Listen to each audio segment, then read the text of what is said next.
When I load my gun, niggas die, bullets fly, mamas cry. Never been the type to let bullshit slide.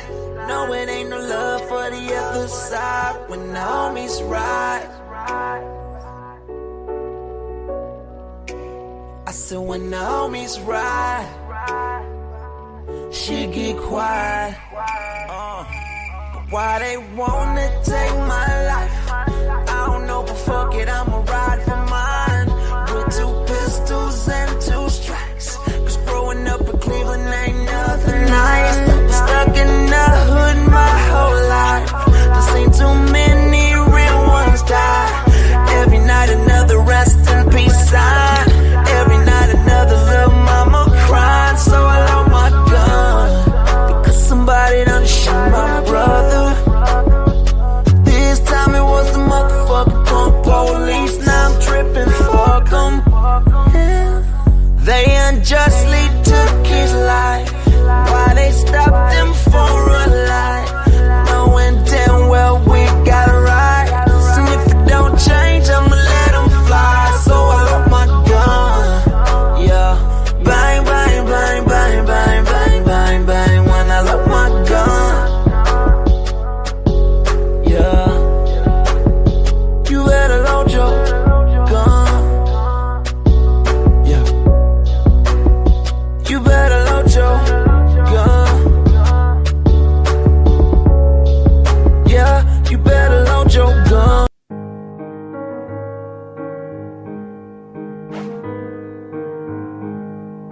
It is an open panel. Hit that link if you watch the debate. We want to know what you think. The link is in the chat, man. I just saw your comment, but the link is in the chat right there. But I will send it to your Facebook right now. I've been on the West Coast with the best smoke, trying to get my money right. Then I turn my TV on and something ain't feeling right. Hold up, niggas dying every night, bullets flying left and right. Rest in peace to the young niggas that keep dying for the time. Hold up, the niggas ain't speaking on it. I love my city, so I'm speaking on it. I ain't being quiet while these young niggas ride. I ain't trying to get no more condolence. If you really gave a fuck about your city, then you would do something. Just cause you keep you a 30 in your clip don't make you a killer. You ain't shit without extending those. You niggas never been 10 toes down. I'm tired of all the faking and the flexing. It's time you niggas exposed now. It's time you getting exposed. This shit's time niggas getting exposed. It's time you getting exposed. This shit's time niggas getting exposed. I stayed down till I came up. One and never change up. All my niggas 10 toes down. All my niggas 10 toes down. They stay down till the game up. Yeah. Cause real niggas don't change up. Yeah. You niggas got it twisted. Just cause I pray for my city don't mean I didn't used to tear it up. I ain't really been saying much, cause I've been trying to get my paper up. I just cannot sit in silence while they terrorize us with violence. A lot of this shit wouldn't happen if more of our leaders were silent. You ain't shit without extending those. You niggas never been 10 toes down. I'm tired of all the... Talk to me now. What did y'all see? Let me send Pan this link, man. I don't see. Hey, man, that song right there was fire, bro. That was a shout out 216 Band, man. That ain't no AI. That's my homie right there. Yeah. How y'all feel about what y'all saw tonight? Who we gonna start with? Who popped up here first? King J, GDN. I think Capone was up here first. Yeah, Capone was up here first. Okay, there we go. He got the link. He found it. But I will actually have to step out here in a second, y'all gentlemen. Go ahead. Hold it down, and then I'll be back at like 1 o'clock. I don't know if y'all will still be live. Hopefully y'all will when I get back. But yeah, go ahead. Do your thing. Humble, you can hear me, Sam? Yes, sir. Yes, sir. Sweet. Good shit, Pan. Good, great win, Pan. But I will say this: when I jumped on and I saw that the brother presentation, I said, "Whose presentation is this that says not proved?" I, I- Yo, immediately after that, the brother's presentation stopped working. I swear to God. So yo, what, I don't know if listen, that was God or what, but won't he do it? Look, he was. A-Pan, won't he He do it? say, "Hey, yo, my man King J funny." He said, "I don't know if that was God or what." Hey, yo, King J, you gotta stop it, bro. You got to be stopped. I'm sending you these Can't interview imagine. yes, questions sir. on Facebook.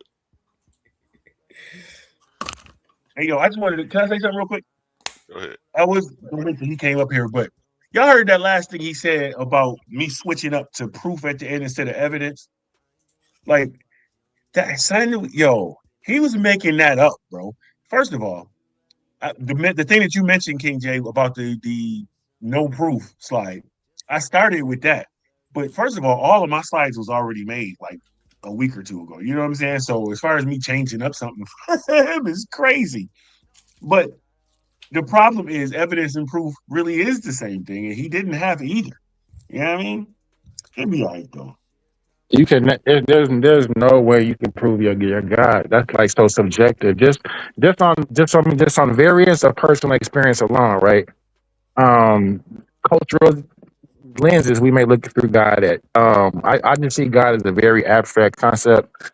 The way that we communicate to God through our thought, through our prayer, through our ideas, are through very abstract ways. So I just don't think that's something that you can actually prove, right? Right. And that's what the scholars that I was showing, mind you, I had to sort of rush through a lot of them at the end, but hopefully the judges get a chance to pause on those. But that's what a lot of everybody, all of the believers that was scholars and experts, and scientists, all of them say, it's faith. It's not about evidence. You know what I'm saying? And even the lay believers, the regular everyday believers on the street would tell you. You know what I mean? That's why I mentioned Granny Pan. You know what I'm saying? 'Cause it's really not about evidence. Even my opponent has chosen. He in our face off. He said he chose to become a Hebrew. You know what I'm saying? And he believes in all the other ones, but this is the one he chose for him. And it's like, dude, like that's fine. I'm not sure why folks feel like they gotta provide. I mean, say that they got evidence that they know that they don't have. But I'm definitely willing to take them in the ring and show them that they don't. Mm, Mm. what would you say to this to the people who go through different schools of thought? Would they say that the school that they thought they graduated from before was untrue, and then they learned something that changed their understanding? Or Well, wait, be more specific when you say that. I'm not sure if I well, understand. I'm just suggesting as people grow through their go through their different schools of thought and learning and education, they learn more. What they thought at that time may not have been true or just true at that moment to their under their level of understanding Hey, at that King, moment. Well, fix your mic, yeah, bro. You two. like cutting in and out a little choppy a little bit. I'm talking. I did Okay, hear I'm the gonna. question though. Yeah, you Hold on, super I did hear that choppy, question bro. though. You super So choppy. two things. I hope that for brother Immanuel, I hope he gets a chance to learn and and grow, right? But that's actually the point that I was trying to make. You know what I'm saying? Like, so if everything, we can't say that everything written in ancient times is true because of that very fact that you mentioned. People might change what they believe along the way. So, and we have documented evidence of people changing their beliefs, right? As far Right, as like right. Canaanite religion splitting off into the Israelite religion and things like that. So and then the many iterations of that. So it's just, again, the evidence for God, I can't front. I knew I was, this was about to be an easy topic for me. I didn't even want to take this. Anybody that saw our face off, I was trying to take any goddamn thing but this. But Get here it we in are. there, GD and Capone. Get it in there. What's up? Hey, shalom, shalom, shalom. Peace to the panel. Good debate. I didn't see all of it. Well, I didn't see the beginning of it. I got on like right before the brother started having technical difficulties. I think that's probably like mid-second round. But what I kept hearing from one of the debaters, I think he on the panel, right? Pandemus. You kept saying that data isn't evidence. Right? And I guess in the comments you said you provided a source for that. But I just want to read this right here, right? It's several different types of evidence. You got physical evidence, you got testimonial evidence, documentary evidence, demonstrative evidence. Now this is something you talk about data. This is dealing like with statistics, graphs, diagrams, charts, X-rays, and trace evidence and expert witness evidence.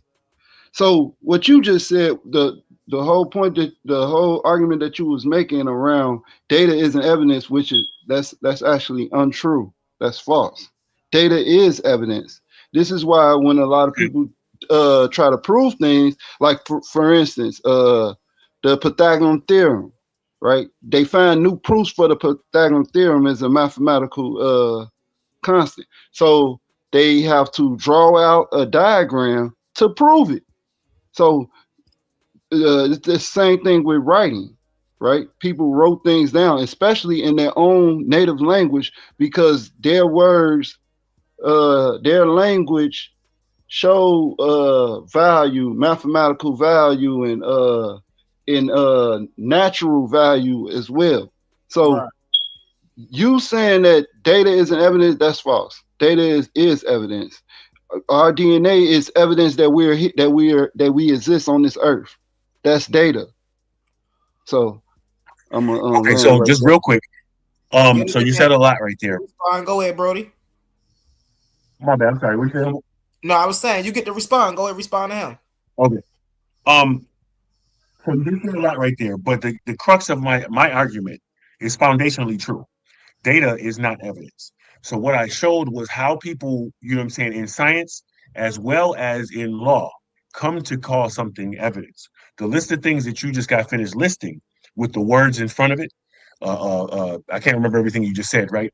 But like documentary evidence, whatever evidence, da da da da da. It becomes evidence when it's proven to be valuable to a question, right? It can't just be evidence just because it's presented. That's why I presented the Ravens paradox. A green apple can't just be evidence that all ravens are black, right? Because although it would support the claim, it don't once you find out that there's white ravens, right?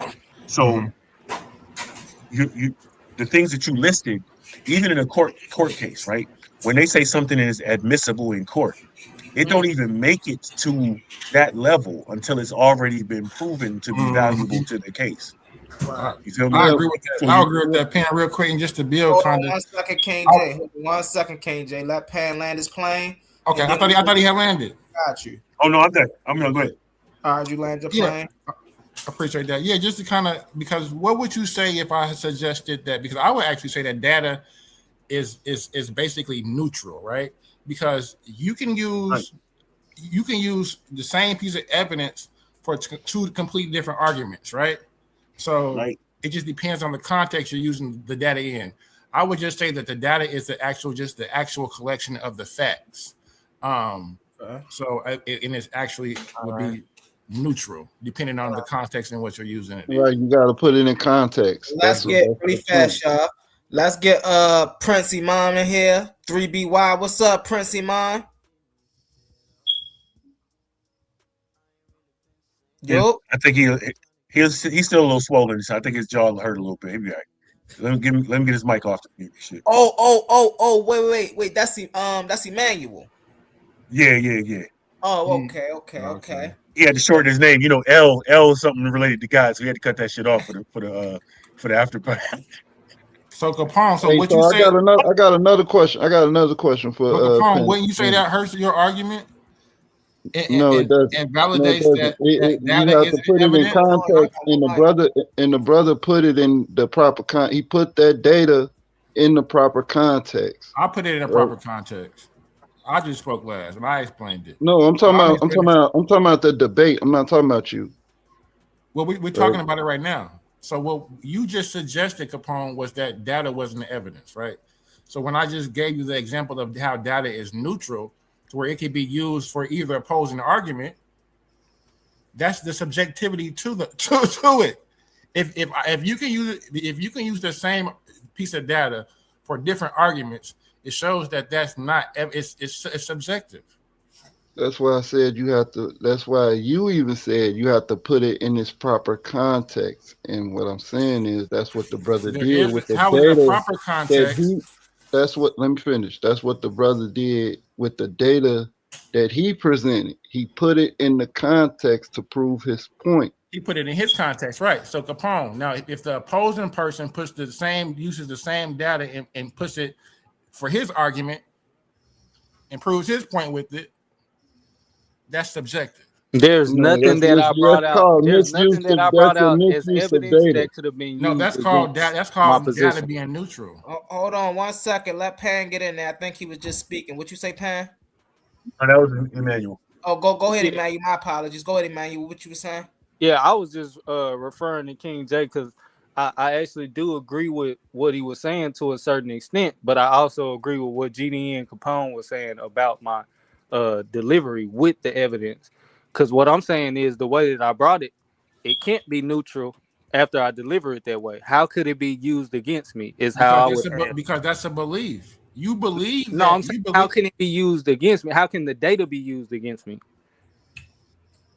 I'm gonna ask It's not Panda. about used against Panda you. the It's question about when being y'all used to make us a separate point. An So opposing argument. I had a slide in Yeah, my that's debate what I that meant. said That's what I meant. Like either right, and however I you had a want to slide in word my it, you debate was that doing that said in the debate. You reworded I to had a me. slide in the debate that said that if evidence points to can be used for all gods, it's not evidence for any god, Exactly. right?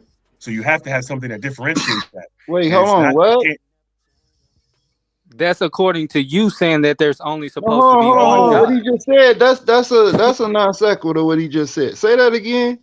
Evidence for all gods.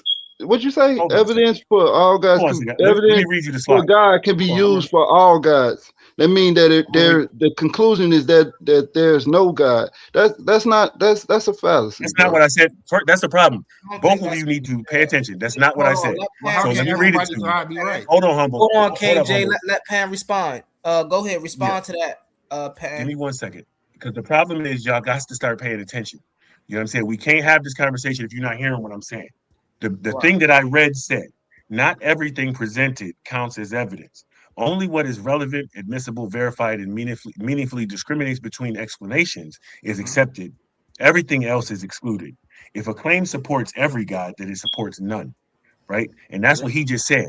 If the same data can be used to support a different God, then it cancels itself out. You need to have Exactly. something that differentiates Okay. between How? the two. If the But hold topic on, is if but God every exists, God, I don't see that. if the claim supports every God, that just means that they all talking about the same thing.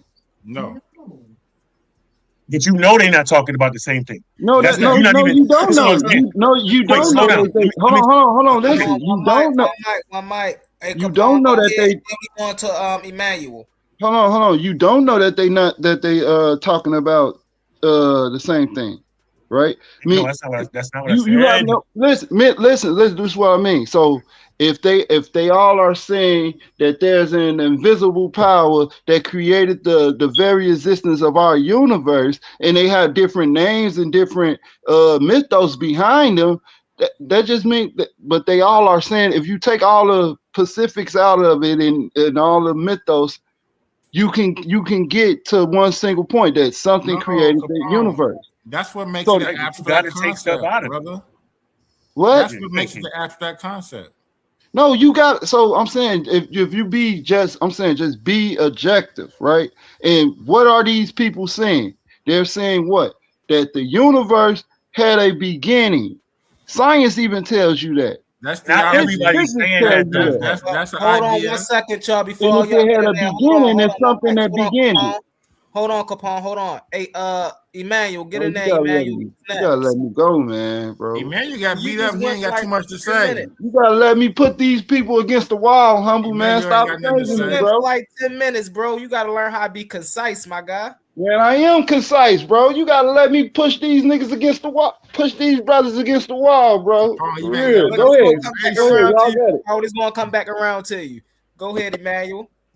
Yeah, King J said I couldn't tell if he said I should have more to say or I don't got nothing to say. Which one did you say? I said it seemed like you didn't have anything to say in regards to the topic because you kind of got beat up on it. Oh no, I mean, I'm open for whatever. I definitely don't believe that I got beat up on it. You I think you believe won the that, debate? yeah, I believe that everything that I brought got deflected or uh I followed the topic of the Got him debate. again. Brought, No, I'm trying to listen to you, brother, for real, but you keep breaking in and Yeah, you out. going in and out, Immanuel. but if they Yeah, he breaking have up. documentation of people that say that, hey, I encountered God, then it would Okay. make more sense for me in a modern time to say, oh, okay, So I can believe let's stay this right there, story. I can Emmanuel. believe this illustration, not just me vainly doing it. It's because of the documentation. So with that being said, my brother, is there any falsibility in that? Falsifiability. Yes. Can I Yes. prove that? Could I prove Is that there wrong? falsifiability? I wouldn't say falsifiability. I would say in some cases possibly ambiguity, but I wouldn't say that that's the same thing. So how can I verify that? Like like for instance, internal sources, right? How can I verify something that happens in somebody else's minds and or tell them that it didn't happen? Yeah, so that's the thing. When you talk about in I their can't, can mind, I? I can't. no, Hold no, on, no. KJ, you gotta let him respond. Okay. Yeah, when you say in your mind, that's not according to my understanding of the biblical text. And when you go according to the biblical text, a lot of these events were happening physically in person, not in Divine revelation. mentality. When I meant like divine revelation, like Moses. I mean, Yeah, like but not to say Moses. I get that, but encounters like Moses. Like, what about what Moses encountered at the top of the mountain? What about that? Can we talk about Paul? Will be a better example. I would say Paul. I don't want to just deflect. I think we got a perfect example according to the debate Moses was a topic, because perfect if we example got a because primary nobody source, see Moses if we talk got to a God. primary source, right? If we have a Well, primary not because source Moses talking shit of about he see on the somebody saying, backside of him, so that might not be too good. No, but yeah, but really fast, Emmanuel. Hold on 1 second. Let me count when I say this. The reason why what y'all are talking about now is a perfect example is because when Moses went up to the mountaintop to talk to God, nobody else went up with Moses. Okay. It's in the personal experience. Hold on 1 second, KJ. Yeah. Hold on. I got y'all too, but I'm just explaining why that's a perfect example. For Nobody went up the mountain with Moses to verify if he was actually talking to God or not. So that's why this is a perfect example, because now we have to ask the question: how do we know that Moses was actually communicating with God? Exactly. We don't. So that's why this is a perfect example. Go ahead, get it in, y'all. We can't verify that. So what? So where the stone tablets come Hold from? on 1 second, y'all. Hold on. I think Immanuel trying to say something. He just breaking in and out right now. You gotta get your mic together, bro. Oh, he dropped out. Go ahead, Capone. When Immanuel come back, we'll let him get back in. No, I was saying y'all ain't got to answer it right now because I want to ask the brother a question. But I was saying, where did the tablets come from? That's for y'all. But to the brother Pandemus, right? Would you say that the universe is intelligently designed, or you disagree with that? No, in fact, and that's what I'm saying, though, bro. Like in the debate, I not only had one slide, I had two slides on that saying that there's no evidence saying that the universe is intelligently designed at all. That's a teleological argument, which has been debunked multiple times. Who debunked it? I mean, for decades, bro. It's a watchmaker argument, bro. I'm saying who debunked the universe not being intelligently designed? Because if you're familiar with the CMB shows where the first light emits and then it spreads out and end up forming all these stars and galaxies, and it goes through a whole process, right? That's not done. That's not done by itself. It's forming the natural state of the universe from that light. Right. Really I'm not even being funny. Hold on, Humble. Hold on 1 second, Humble. After you. I'm not even being funny right here, Capone. But you see how you stuttering a little bit when you were saying that? the reality of it is, none of us know enough about it to really explain it like that. And the scientists I know a tell lot you about it. they Hold on one second. trust me, bro. Listen, the scientists that you're trying to quote right now will tell you that they do not know for sure how any of anything started. The only people that say they know for sure I didn't is quote any theology. scientists. I didn't That's a quote any fair scientists. answer, Hold though. on one second before y'all get back and forth. Hold on, because I do want to No, say because he this. keep doing. Hold on, bro. You Hold on, gotta let me Face, go, bro. let Yeah, you you just get in let there, them go bro. back and forth. Hold Come on, I'm gonna man. let you Go get in ahead. there, bro. Let you get in there, bro. I do want to say this though. We have to define what we classify as intelligent, bro. Because just because chemicals work React. properly and they create something else, that doesn't mean that's something intelligent that's going on. Exactly. You know what I'm saying? So we have to define what intelligent design is. That's a chemical reaction to me. Sounds right. like. That's a chemical reaction. So if we're saying that That in the same beginning, chemical reaction happens when babies are born. then hold on. Go ahead, Capone. Go ahead. Give me 1 second, y'all. Go ahead, Capone. No, I was just saying that same chemical reaction, what y'all talking about, nuclear fission, right? That's the same. That's the same thing that happens when the cell divides during pregnancy. Yeah, but Capone, that's not according to your Bible. Adam was Now, was it intentionally for you to impregnate this woman, or You ain't let him no? say. Wait, Jay, King Jay. Wait a second. Let him finish, and then make sure you ask that question. You know what I was trying to ask him. Yes, I do. Go ahead, Capone. Finish what you're saying. No, like I don't restate it. So I said that same reaction, which is you talking about nuclear fission, how stars are born. That same process is in mitosis when the cell divides upon the woman's pregnancy. Now the question is, did someone intentionally impregnated this woman, or was that a random encounter? So now, Capone, so you're saying that's how, so you're not saying that according to your mythos in regards to the Adam and Eve story, right? You don't believe that Adam was born as a created as a fully developed man with no belly button, and Eve was created from his. Wait, hold on. What you talking about a belly button for? Does the have Bible one. say anything about a belly button?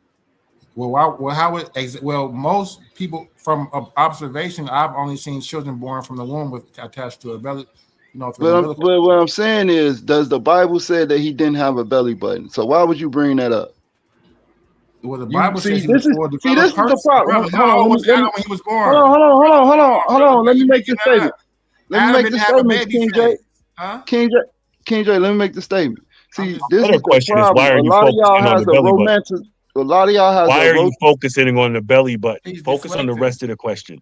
He's deflecting. So when he just gish gallop and just throw a red herring in there, I'm supposed to he's wilding about still that. That's listen to him. The belly button was what he was wilding with that. Fuck that. Answer the rest of the question. All right. He didn't answer it. I cut him off. I had dropped out for a minute, and King J, I was saying that you falsify something if you want to do so by the primary source. Mm-hmm. So when you deal with the primary source, dealing with the story of Moses, you can't falsify the belief of God. So if the primary because is there's faith, an encounter. My bad. Go ahead. If the primary is faith, right? Faith is subjective. So like when the way you encounter your deity, I said earlier, is through thought, through prayer, and through ideas. Those are all abstract concepts, right? So you're saying nobody witnessed? Because we can't. Your God has no physical body. Nobody can touch it. I can't weigh it. It doesn't occupy a specific space. This is all subjective things. So when you're trying to make an objective argument, I don't see it. Where even so, I mean, like your faith is subjective. Mm-hmm. What does faith mean? Did y'all define it? What does space mean? Yeah, because y'all keep saying faith like faith is just belief, and faith is not just belief. If the Bible says that Abraham seen the Lord and he looked like a man, it's not. Who's to say that he didn't see the Lord? That's what I'm saying. Like how you falsify that primary source. Well, question, brother, because according to him, he wrote it. That's what I'm saying. So how do you falsify it? That's you falsifying a personal. Let me. Your question. You're saying how could it go according to the man who went up to the mountain by himself and wrote the story? People seen it. Huh? People seen it. Let's not act like nobody People else seen everybody what? else. Everybody seen Moses go up to the top of the mountain. They seen according to the story that he wrote. The smoke. According to the story that he wrote. Is the primary source. Y'all keep trying to say that he wrote it, but that's the primary source. It don't matter. Can I say something? Can I say something? Wait, I want to say something. Get it in there, Pat. Okay, listen. First of all, according to the story that he wrote, but the reality of the situation is that same story writes about his birth and death, and that's according to the story that he wrote. That's ridiculous. So when we talk about falsifying something, what's the probability of somebody being able to do that? That's very low. As a matter of fact, it really don't make sense that can happen. So we start looking at it. As a matter of fact, according to Pan, you're saying hold on. Hold on, Pan didn't land his plane. Let Pan land his plane. The term that we use, mosaic, right now means a conglomerate of things or a grouping of things or a collection of things. Why?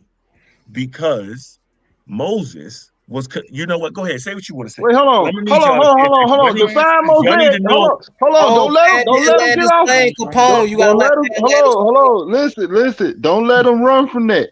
But define mosaic. You can say that after he finishes. All right, go ahead. Well, we know you want me to define mosaic?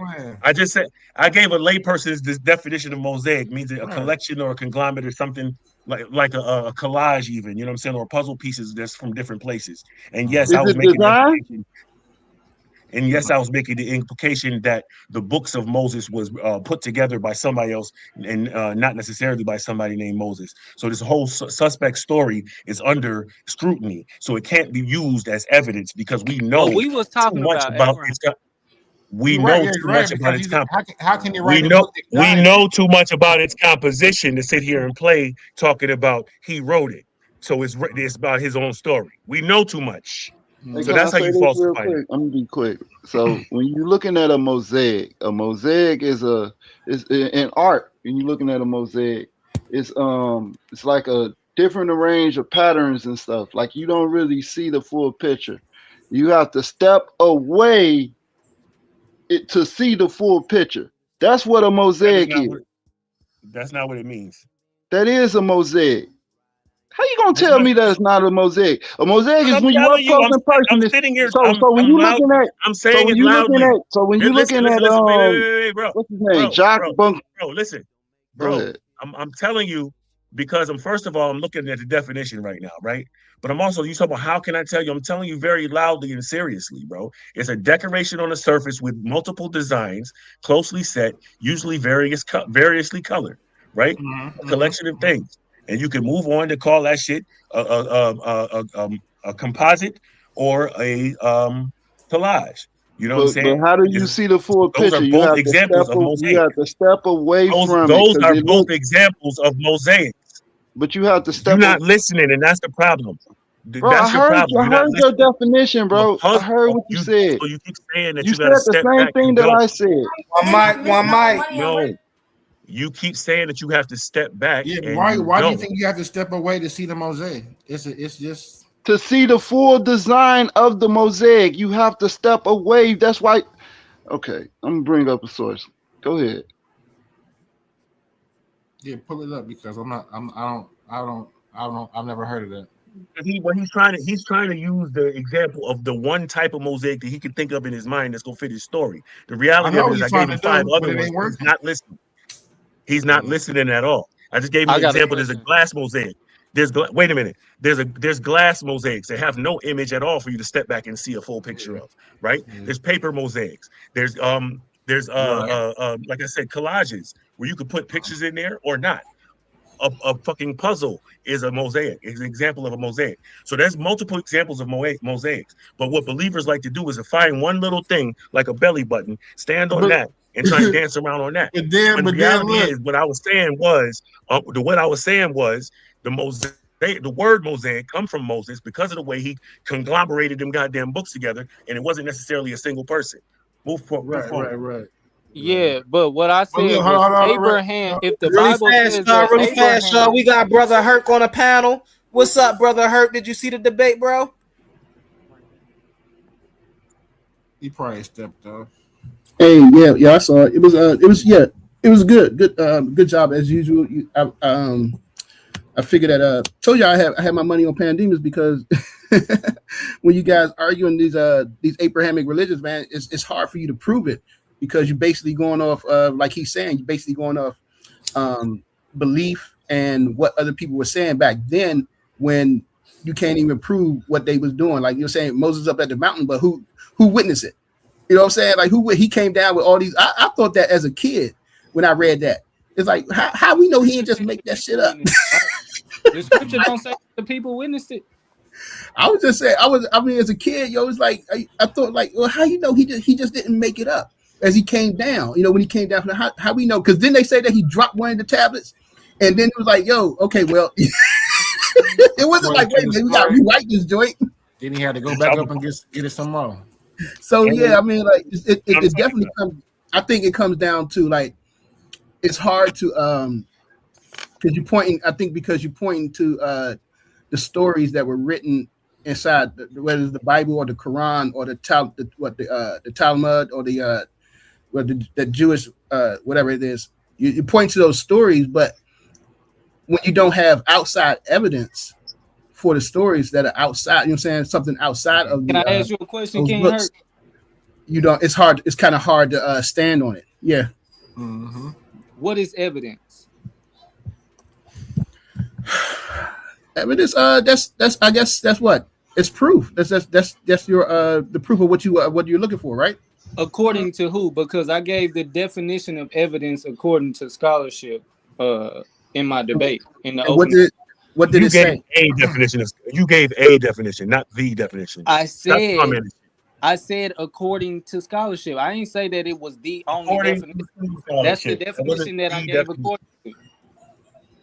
We heard how you tried to say that shit. Go ahead, finish saying what you said. Right, exactly. So evidence being able to be something that's provided that can be reviewed. Just and Pan agreed with this as well. My opponent agreed with this. It can be reviewed, and then amongst being reviewed, it has to be validated or invalidated by if it answers any type of questions that are relevant to the context of the artifact. So when I brought out something like somebody trying to prove biblical text, and then they find ancient archaeology like the Dead Sea Scrolls, there are top scholars that consider that evidence. And what I'm saying is I brought out the top scholars that consider that evidence. So now we're talking about Pandemus versus scholarship that consider this evidence and why they consider it evidence. Not just me saying, oh, this is evidence. No, they literally were saying why they consider these things evidence. So I think let me make the distinction. When the moment they make an argument on the raw data, it becomes evidence. So data is raw, is free of any type of theories or arguments, right? So that's why it's called raw data, right? So that's why that's subject. So like when you apply an argument to that data, right? That's the evidence depending on how you argue, or depending on your specific argument, because you can use the same. That's why I say data is neutral, because you can use the exact same data to form two completely separate arguments, and they both be true. Do you understand that? You can use the same data. Oh yeah, my bad. I was talking and I was muted. Yeah, I agree with you somewhat. Like I said that earlier. Do you agree with that point that we can both take the same data? No, I don't agree with that. When you say that, you're saying it as if it's absolute and it's subjective. That's why I said you would have to give an example. No, the raw data. So the raw data is just the information without any argument applied to it, without any theory applied to it, right? It changes to evidence once we apply those theories and arguments. It So depends on what the data is in the subject of. That's what I'm saying, King the J. data is raw material. Yeah, but you gotta give an example. You gotta give an example. Yeah, exactly. That's why I asked earlier to just go off of what I was considering evidence and say how it could be used against me as the raw data before it's being reviewed and put to a side of support. But do you understand the point of what I'm saying? That once you apply those arguments and theories, it's no longer data and becomes evidence. That's why I'm saying I data do. is not That's why I say I think it's subjective to say that it's neutral and all raw data can go either way. I don't believe that. See, you starting from a bias. See that, and that's the problem. You starting from the position that meaning data. You supposed to in science. You supposed to start with everything is neutral, and you look for what's going to prove it either way. I had a slide on that for anybody who's paying attention. Talking about I didn't have proofs of things. I had a No, slide but on if there that. are Hold on, data isn't hold always. on. Let Pan land his plane so we on. can get into what I saw. Go ahead, Pan, land your plane, and we going right to our song. Matter of fact, go ahead, Ice on, because geez, man. What it do? What it do? We got big brother Asan in the building. What it do, Asan? How you feeling tonight, Brody? Hey, peace and blessings to the panel. I'm good, brother. I'm good. I'm just sitting here listening. Did And you check out the debate? did I say that again? Did you check out the debate? Nah, I was actually dozed, and then when I woke up, I seen it on. So I said, let me just call in and listen to the brother rap with the brothers. I believe both ways. I believe that this has some essence of being true. I don't know if the names of the characters are true. I don't believe in all of it, but I do believe that there's some truth to it, but then there's truth outside of it also. So I can respect both perspectives on what people were saying. So that's just where I'm at with it. That's why I don't put my belief in the Bible, but like you can't say Abraham's Abraham. You can't say Moses is Moses. Even the brother made a beautiful point when he said, he went up to get the tablets. As a matter of fact, I thought about this the other day, and then he came back down and dropped one. I mean, he can go up there. It doesn't make sense to say that the creator wrote it with his hand, like it came out and hit it with with lightning and scribed it in there. If he's up there that long, 9 times out of 10, he could have chiseled that. They even say that he made two. It was really only 2 Ten Commandments, and he made the other 8, and also created 600 and some odd more laws. 600, I believe, 13 more laws that he made because he wasn't waiting. But then on the flip side, that you can tell that there's something to this 7-day theory, where 6 days where we're going to be in what you call under sin, and then that there's going to be a day that it's going to turn around, and then there's not going to be sin, and then we're going to live into a paradise, or here on earth, which you will call heaven. I do believe that's going to happen. So it's So you do believe what's going to happen? Do you have any evidence to support why you believe that, or do you just believe that? Sure. No. My just from looking at what's been going on in the world and how the world started out and I mean before we even got here, and how intelligence and consciousness is waking up. So there's something that's waking consciousness up, and we're coming out of a animalistic state and more of a spiritual state. And you can see where you are today, where people are debating this. So if you're debating this theology and logic, then there's something there. When you say, as far as evidence, the world in itself is evidence, because you can see how there's such a transition in the world, how we're getting closer and we're becoming more wiser than we once were. So something, as who I teach as the creator, who is there's an intelligent design going on in this world right now. That's the perfect example of what we're talking about as data being neutral, right? Because you gave your opinion and your perspective, but somebody else could look at nature in the same way and come up with a totally different conclusion. That's called perspective. Please give the example. It's called perspective. Yeah, I gave the example. His perspective. I got you, King J. Can somebody That, give gave That that's you what I makes was it examples in the asking. debate. subjective, though. Your perspective is subjective, not the data. So Right. listen. The data is neutral. What when you take how the can the data, how can listen. The The data, evidence once the data is neutral. The evidence and how we interpret it is what is subjective. How we are interpreting the data. all right. So I want to, so the I data wanted of to, the earth or the universe being under intelligent design? How do you use that raw data and go against a creator when scholars Oh my say God, there's can I answer this? What do you Can I absolutely go answer this? ahead, Pam? Because that's crazy. zero probability to go That's a against that? religious. That's a let me go religious after, let conclusion. me go after Pan real quick. That There's a couple things I want to say, but say that question again so I can make sure I answer it specifically. Man, y'all niggas got Matumbo blocks, boy. You don't have to rush through it, Yeah. man. Come on, That bro. time. Why that you that, not religious though? I'm And talking about that don't have Matumbo to be blocks. All right, fuck it, religious. fuck it. Capone, Never, That can be that don't can answer Capone. it I'm again. talking about Matumbo, Hakeem, Elijah that can Wan, be like spiritual. All they do Fine. is know and deny and gish gallop. So right here, right. So we was talking about the mosaic, right? And I'm gonna bring it back to the topic. I'm not going too far away. man was supposed to be bro. answering the Let Pan, question yeah, from Immanuel. What y'all let on Pan right now, go. bruh? Let Pan go. Listen, man. When the man says data is neutral, anything that's outside of that, you are telling me that you are starting off with a bias.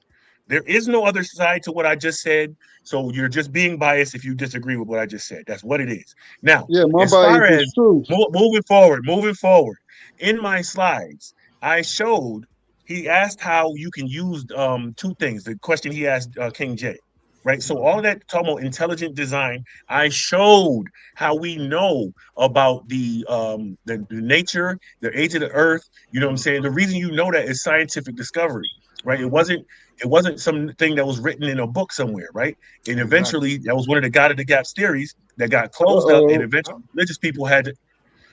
religious people had to go with the older earth now, because originally they was going with young earth. So that's just how things work. And when he said the opposite way to view the intelligent design thing is that it's not intelligent.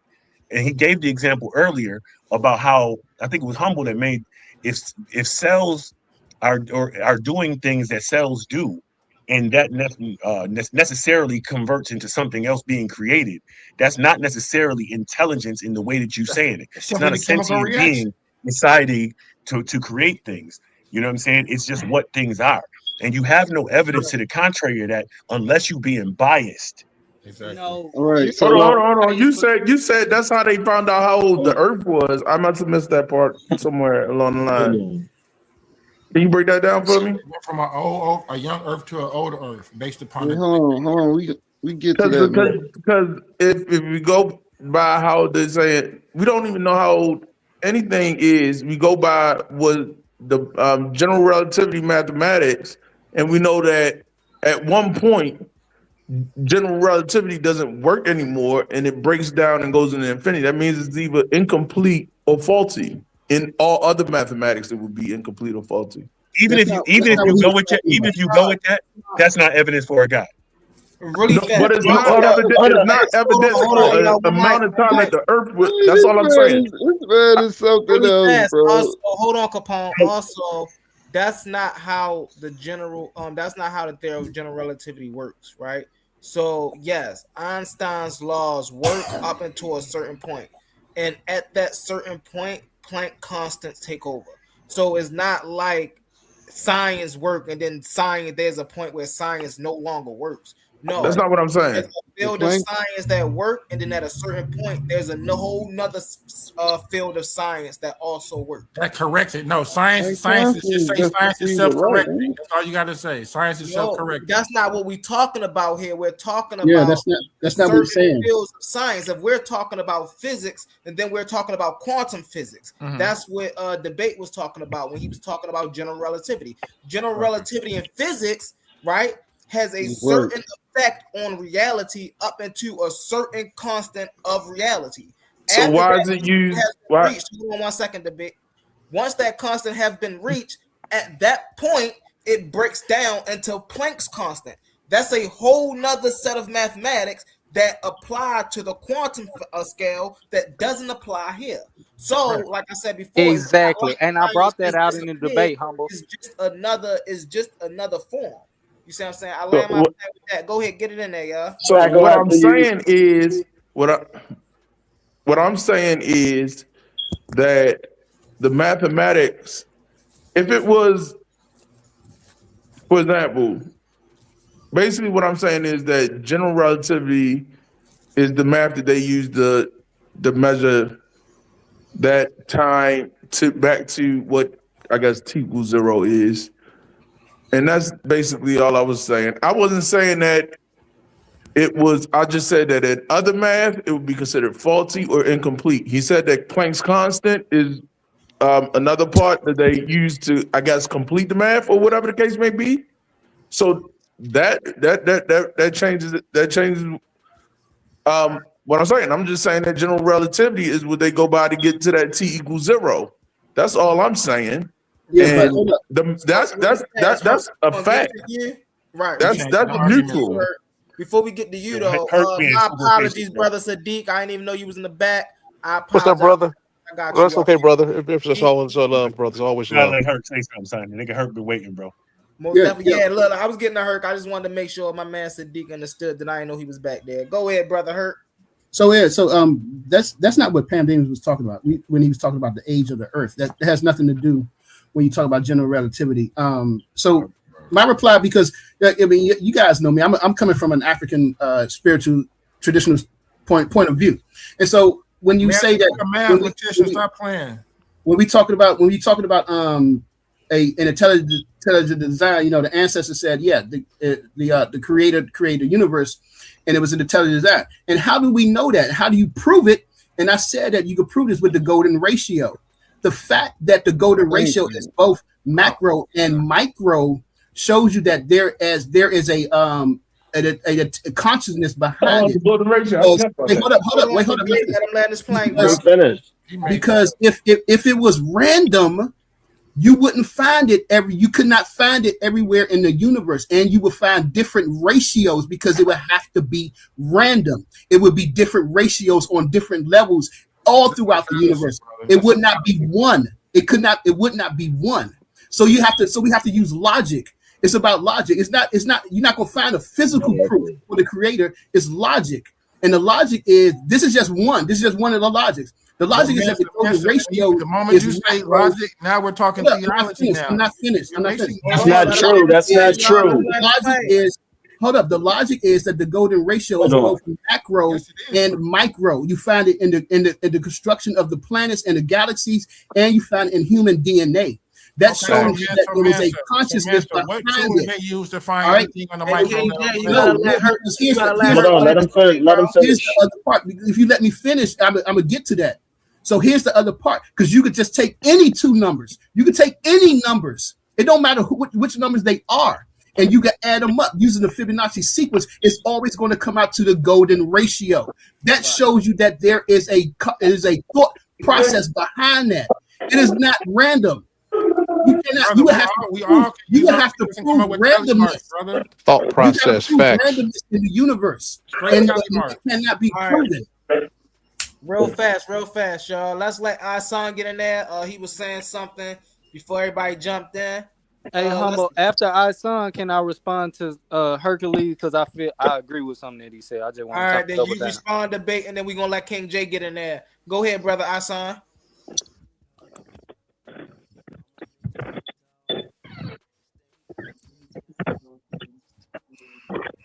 We can't hear you if you're talking, brother. All right. Well, until can you hear me? Yep, we can hear you now. Okay, sorry about that. What I was trying to say, when I'm speaking of intelligent design, I'm talking about, I believe there's two parts that make us up as a human. One is the flesh, and then the spirit that resides in the flesh.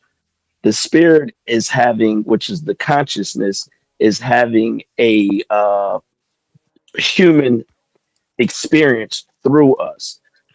When I heard the brother mention the word logic, and then I heard somebody come behind him and try to say theology. Theology, meaning theo, is a God's logic. I don't speak or come from the God logic because I don't believe in God. but I believe we're able to have our own logic within ourselves through our What's up? experiences and through learning in All life. right. So I'm not sure if one of the brothers is atheist and doesn't believe in any of that. And Can if I you, ask you a question just on based on where you're at in your Hold sentence right on, now? King J. You I, can I, answer don't- this I don't want to question cut after him. you I just done, want to bro. just ask a question because I just want to ask him: Is that a personal experience? Would that logic be based on individual? Everybody. yes, So yes. everybody's logic would be different based upon that, Great correct? question.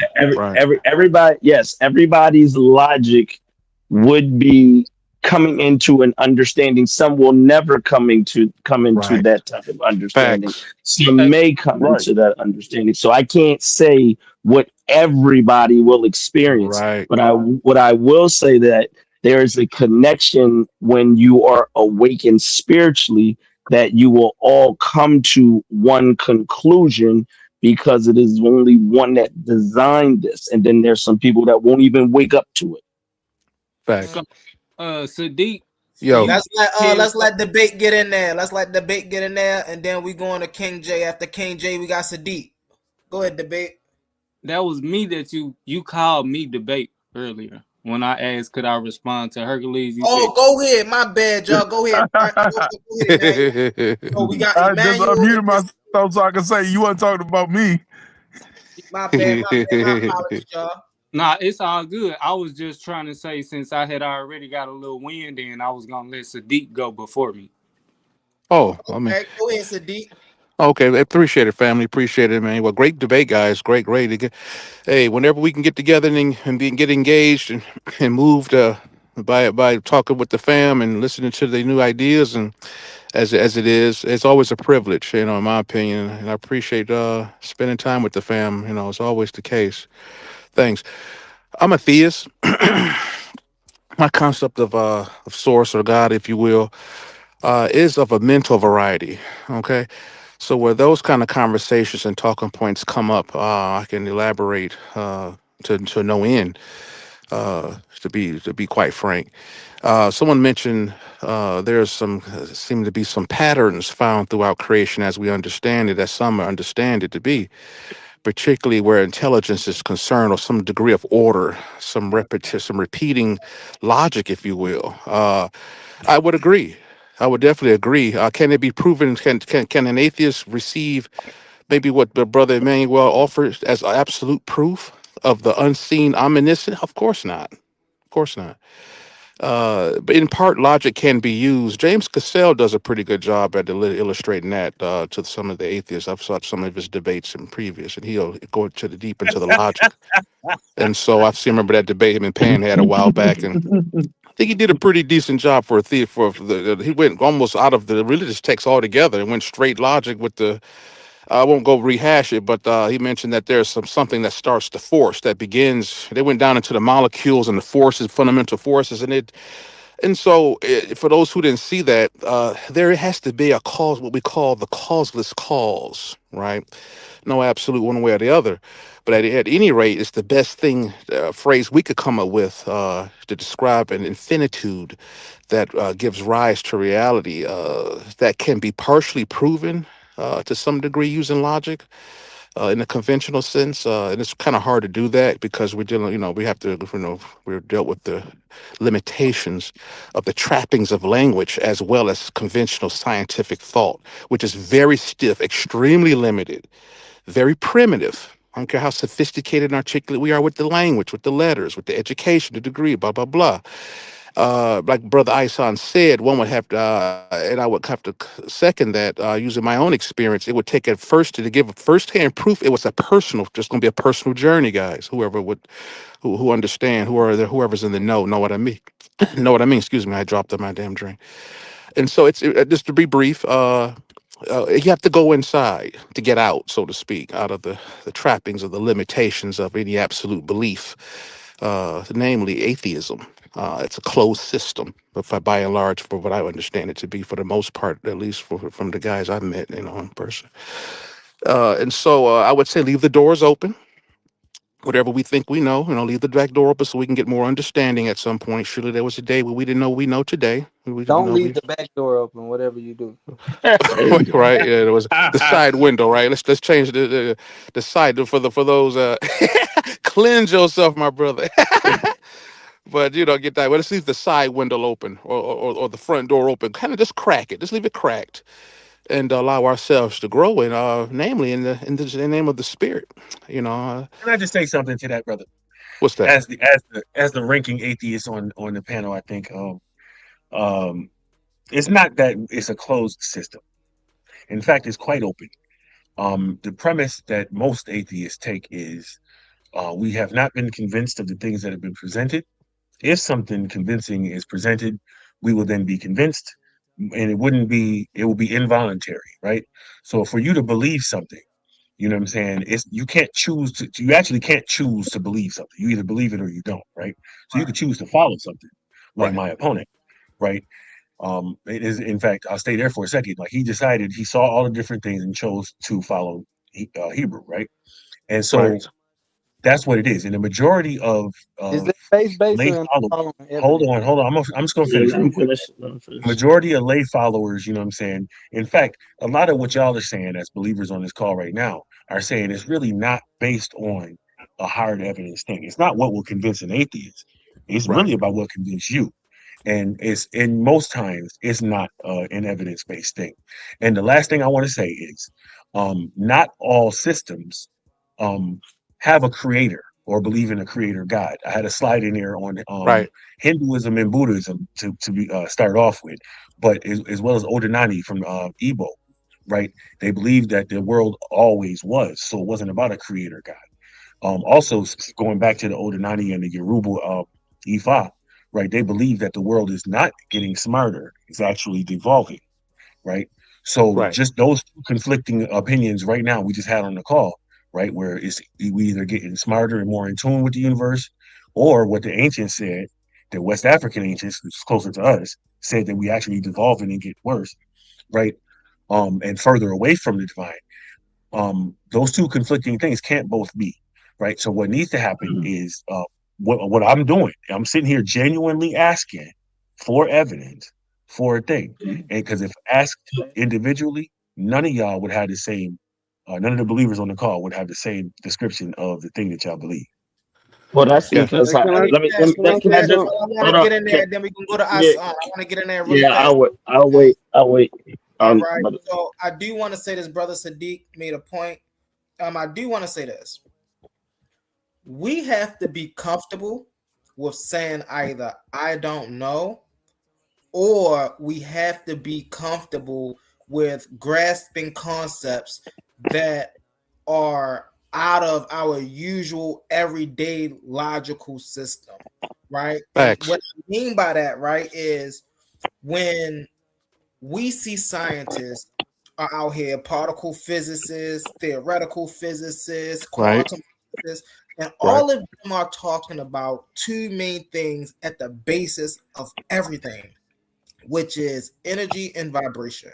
Now, the interesting thing is scientists are aware enough to know to say, instead of saying God did this, they're aware enough to know to say, hey, we don't know what came before that. Our instruments show us that in the beginning was just these two things. We don't know what created it. We don't know what came before it. We don't know any of that. All we know is this. And so we, right, whether we're religious or naturalist or whatever we are, we have to be okay with saying we don't know the things that just precede certain things. Like if you are religious and you say God created everything, and somebody asks you, okay, well, who created God? Just say you don't know. It's okay. Because if you are coming from the realm of creation, then that means everything has a creator. And if everything has a creator, then your very creator has a creator. Right. And just what? Yeah, he's right. Yeah, well, piggyback on what just two sentences, just to add to what Humble said, and just to address the Pandemus in one sentence. The form of creation is an absolute. I subscribe as well to the material in some form has always been present. The 2027 Lexus hasn't been produced yet, but yet it is here at the same time. It's not produced and it is produced. We're just going to rearrange the order from a previous set of circumstances, which is also predicated in the prerequisite criteria for all creation at the end of the beginning of the day. So while the creation isn't absolute, it is, yes, the combination thereof, which also agrees with the second law of thermodynamics, which we know that energy or matter cannot be created nor destroyed in a like manner. I'll just stop there. All right. Yeah, so I want to I was, let me go. Sadiq, Go ahead and then and we get got my Capone. We got Sadiq, and then we Go got ahead. Capone. Go ahead, Sadiq, because I don't want you to forget what you no, got I to say. thought I was in there. Oh, okay. I can say one more sentence. Let's keep it real short, guys. See, so we have to agree with that and accept that. That is considered irrefutable, even by typical conventional standard. Those who Wait, subscribe hold to on one second. scientific. 1 second. My apologies. Hold on 1 second. So Go ahead, Sadiq brother. was the one who was just speaking, right? Yeah. Yeah, that was All right, Sadiq. my son, did you get a chance to speak? Nah, I just I ain't ever get a chance to I go. can yield. I'll let, yield, let, brothers. He didn't I'll get a yield. chance to go. Yeah, let All right, who so let's didn't let get King J get in here. I let hold Sadiq on, go, and I was supposed to be going after let Sadiq. Sadiq go, and whoever didn't get a chance go, and then I'll go after you. Okay, I'll keep it Okay, brief, so guys. Sadiq just went, I've been waiting Okay. for. and then King J is next, and then we can get back to our son. I think so. Yeah. Go ahead. So land your When plane, Sadiq, when am I and then gonna Okay. get it? When am I gonna get a chance to you can respond? get right in there after our song, Immanuel. I Yeah, got you. Throw me in there too, man. Yeah. let's just All go right, around I the got you panel. right there after Emmanuel. So now what y'all can't do, because all y'all got places. So Let's what get y'all 2 can't minutes. do, hold on 1 second, Capone. 2 What y'all minutes to can't speak, do is when man. King J start to speak, and then when our song start to speak, and when Emmanuel start to speak, y'all can't interject. Y'all gotta let them land their plane so y'all can get in next, all right? Indeed, family. By and large, given that thought as well doesn't die because it wasn't born, so does the cosmic mind shares a like fashion according to the law of correspondence. Someone said something about as above, so below, which illustrates that said law.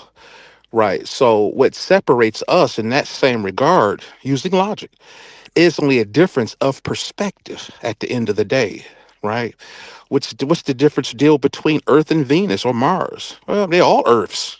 We're all Pandemus. We're all Sadiqs. We're all Humbles. We're just we're all brothers, but we just differ in terms of our particular unique development. No absolute, right? All planets are all Earths. They have different names in a like fashion, but they're all what appear to, at least at seeming, according to the law of correspondence, to be different only in size, shape, color, whatever, right? But only in terms of their development, what separates them here at the end of the day. I don't want to go too far ahead of myself. I'll just stop there, guys, and yield to the next guy. Most definitely. We appreciate you, brother Sadiq. Get in there, King J. Yeah, real quick, I think I'm still on topic, but I really wanted to go back to the brother Isan and his point when he spoke about logic, right?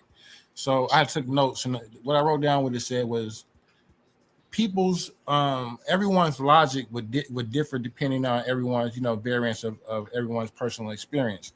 When we look at God as an abstract concept, something that has no physical body, something that you can't touch, something that can't be weighed, or something that doesn't occupy a specific space of time, something that when you encounter it, it has to be through thought or prayer or ideas. Through these abstract ideas, you can come to the conclusion that if everybody's logic is based off of their personal experience in regards to this, then everyone would come to different conclusions. Facts. All right. What I was saying when I spoke of logic, I don't know if that was you that said the word theology was logic. And my position is the Oh, creator. Was I cut off? How much did y'all hear? Oh, I thought you stopped. Go right ahead. Finish, King J. I was. Let me finish, brother. Yeah, I thought you stopped. But go ahead, brother. If you were still going. Land your plane. I thought I did. I just looked at it, my mic was muted, so I didn't realize. No, go ahead. Go ahead. If you didn't go ahead. finish. You good. What did y'all last hear me say in regards to You mentioned me in talking about how everybody would come to a different conclusion due yes, to their logic. basically. Facts. Okay. Were you finished? Yes, I was. So, Okay, okay. but the last thing was, would everyone's truth be true based upon their own personal experience? Good question. Okay. That's called subjective So truth. Right. That's why right. you don't go absolute by your own perspective. Right. I'm gonna go ahead, brother. I'm listening. Yeah, Absolutes are false. Right. So can I let go me Go ahead and ahead. let me go ahead and respond to let me Good hold Wait, on. question. Our Hold we on. son going in around the there, panel. our The son brother in Hold asked a good there, and then question. we Hey, got we going around the panel. Hold up. All right. Right. All right. I about to So go. I got you on the list, Herc. I got you on the list. No, I'm I gonna was try just to I'm just letting them know we going around the panel, and Isan is talking right now. Okay, all good right. looking, brother Herc. Good So, looking. so let me answer this question and make a statement on another one. That's why you have something called a common denominator and a numerator. So we as individuals are Facts. numerators. But Right. then when we're looking for that one source, that would be your common denominator. Although we are individuals, we would be under one common denominator, which would unite us. Then when that happens, this is where you go from a fraction to a whole. But you must go through that process first. You're going to Preach. be an individual, and everybody will not get the right answer in that perspective. Um, Another thing is the creator is not created by anything. The creator is the creator of everything. So when you say creator God, there's no such thing because the creator created gods and everything that gods are trying to dismantle on this earth. Now you're dealing with the spiritual warfare right now. There's one, there's one creator, but there's many gods.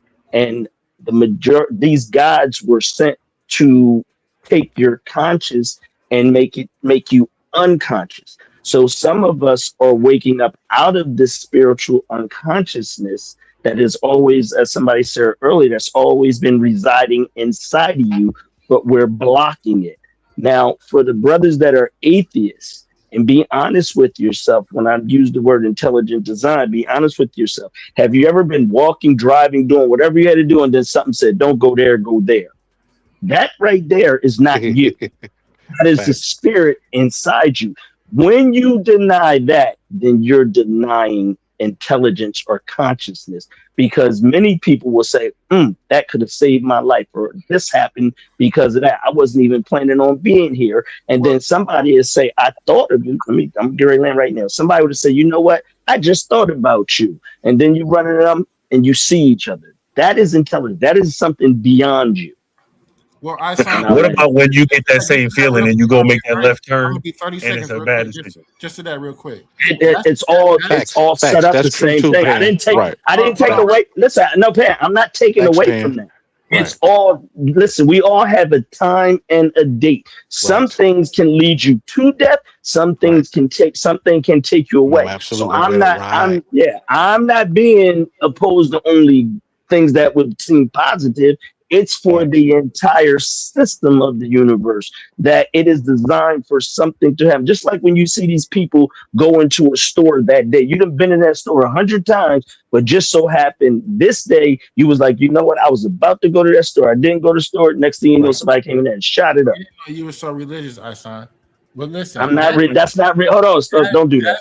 Hold speaks on. Wait. Hold on. Wait. Stop. Hold on. Uh, Before you say hold something. on. Before you say something. Don't disrespect me because I told you I'm not religious. I'm You're not spiritual. religious, but you're So giving me all right, religious theology. so It's look, I'm religious, giving you real quick, spirituality. King J, then Two I'm it's gonna different let religious things. theology. It is not religion, We brother. gotta let Don't Immanuel don't get in do there. that. Don't yeah. disrespect me. Hold I on, real just quick. I wanted apologize if to you respond if you're not if you took it that way. Chill out, y'all. Yeah, Emmanuel I about to did. show y'all Hold on. evidence for God. Chill out. Let's let Immanuel in there. Go ahead, Immanuel. He got evidence for God. Go ahead, Emmanuel. yeah, King.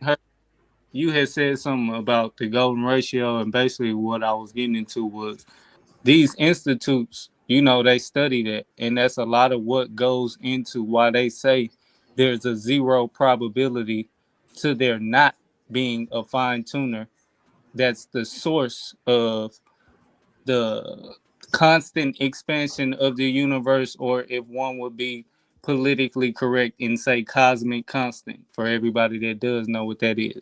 They call it a mystery source and the dark source and all that, but they call it these things, and there are ancient civilizations who say they were getting divine knowledge from entities that were directly telling them where these things were being controlled from, or what was controlling these things, and not necessarily saying that that is what created us.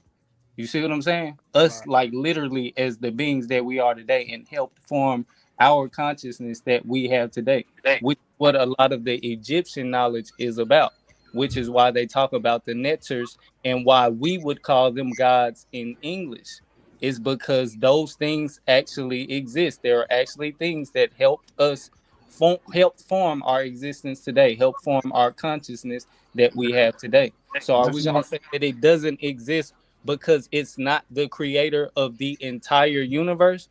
No, just because it's the God to us and it's what created us doesn't make it not God. That's why the first thing that I brought out in my debate is what a God even is. Now, you talking about the creator of the entire universe, I went into that in the face off. You're having a misunderstanding of pretty much the scriptures, because nobody else misunderstands the other texts when they're talking about creation and how creation started versus what's being referenced or who's being referenced as a God. That's always two separate things. Was that directed to me?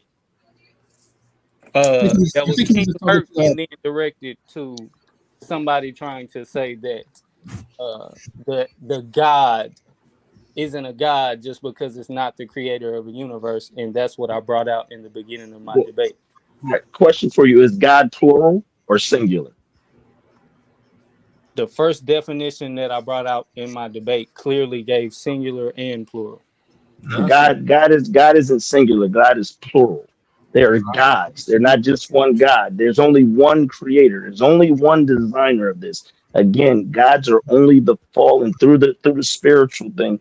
Gods are fallen entities that are coming into the minds as blockers or resistors of actual knowledge and wisdom. You are understanding them to be, you're still claiming them to exist. I never said they didn't exist. That doesn't make them. That doesn't make them so right, you don't though. have You have to argument understand with that. what I just said, then, pretty much. Yeah, I do have an argument, because if you're following gods, gods are plural. You have a different understanding, but I didn't even explain my understanding. I'm more so explaining what a God is. You see what I'm saying? You A feel God like is simply the word God simply means power and force. Anything can be a God if it has power and force over you. Drugs are a God. Sex is a God. Money is a God. Any of these things that you give power and force over you is considered a God. It is minimalistic. And people worship Exactly. those. So if somebody is saying that the God of any of these religions don't exist just because it's not the supreme creator of the universe, then what I'm saying is that's incorrect. There's plenty evidences of the gods of these religions actually existing and encountering these people. Does that make it? Let me ask you this question. So if this guy, is that positive or negative? That doesn't have anything to do with the We topic. got to come to you in a minute, brother. It does. It does. It very much has something to do with it. Neutral. What's good or what's bad is very subjective. Well, okay. All right. So- Before all of y'all start to jump in, You let's saying go whether or ahead. not they're good or Brother bad Hurt. Go has ahead, something Brother to Hurt. do with whether or not they exist? Right. Hold on. Go ahead, yes, Brother Hurt. go ahead. Go ahead, Brother Hurt. Wait, I think Capone, did you want to go before me? Yeah, so thank you, brother. Man, it's been a long time waiting. So Pandemus. So this is my thing, and to anybody that's an atheist, bro, listen. You do not. I'm gonna say this.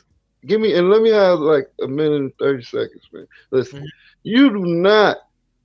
If you don't follow the God of the Bible, bro, fine. That's fine, bro. But don't. And this is what you was doing in your debate. You kept misrepresenting things. You kept misrepresenting the text, other cultures. Like you just said, Hinduism don't have a creator when Brahma is their creator.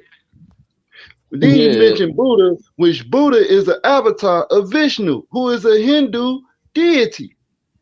Right? So if you can misrepresent their stuff, imagine the stuff about the biblical text, which you really hate, the biblical God, that's who you hate.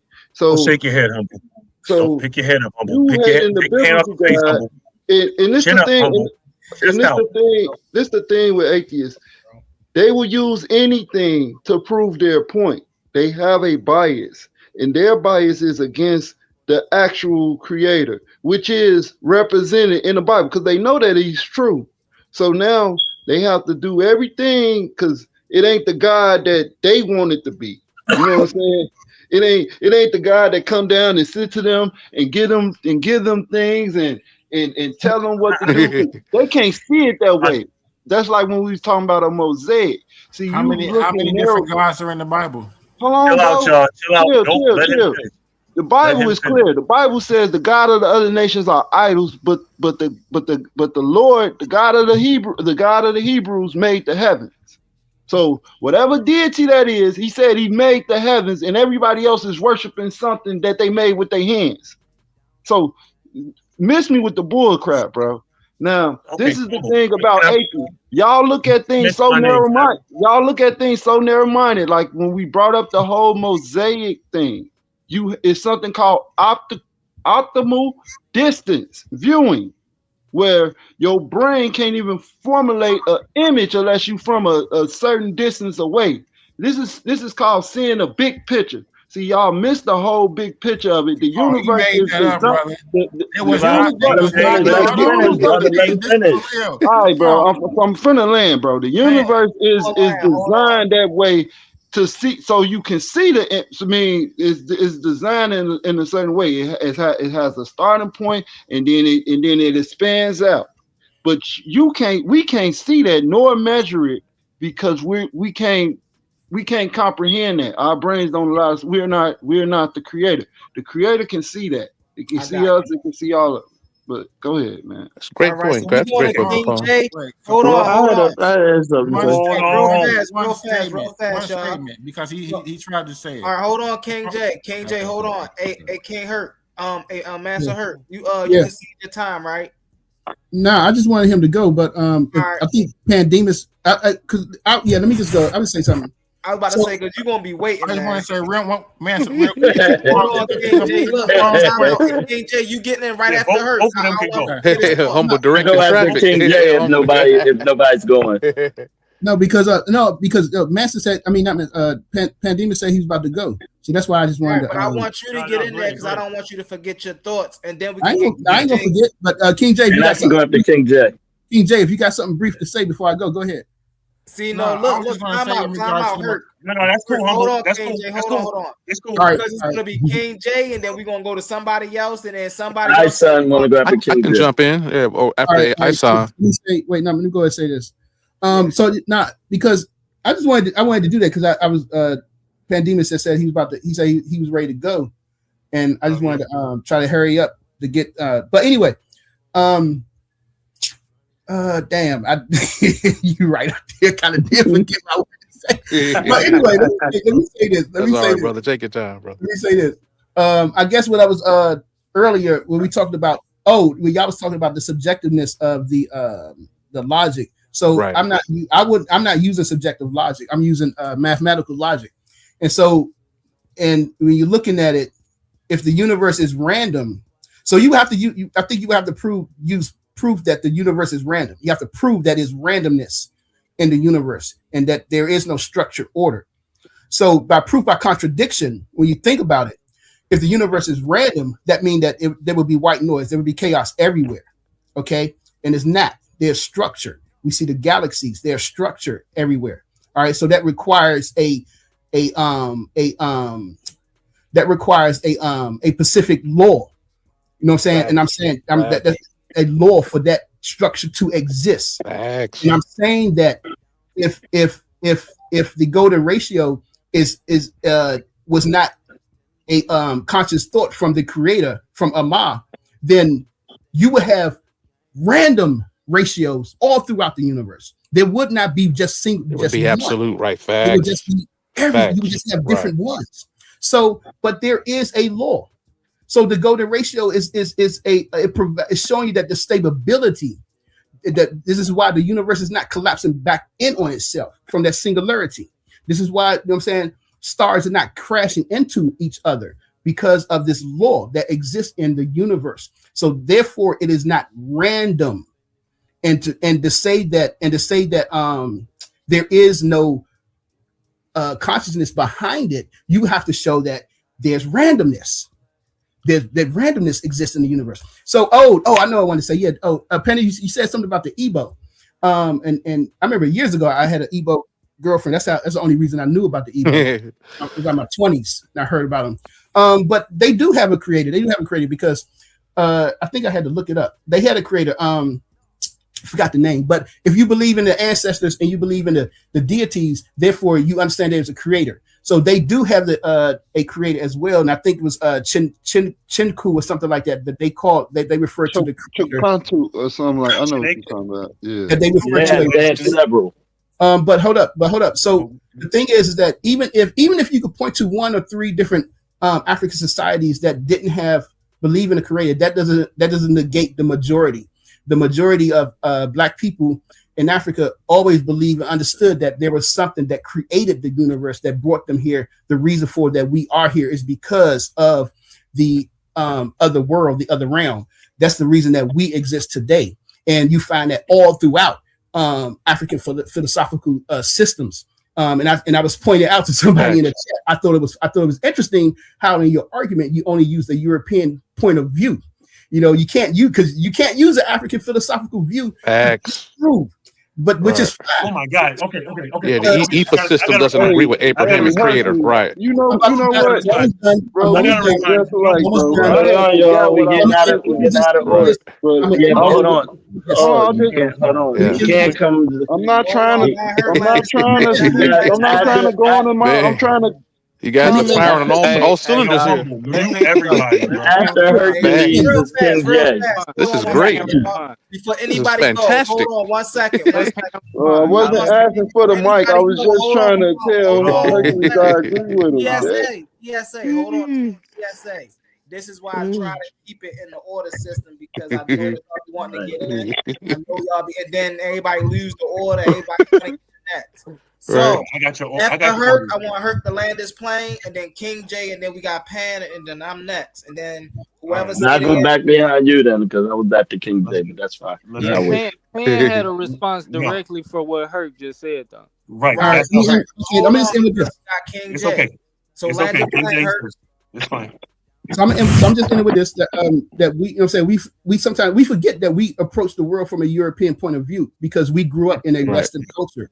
Right. So we forget that, and we usually don't read, African philosophical, their spiritual systems, because we've been taught that those things are invalid and that they are superstition and is mumbo jumbo.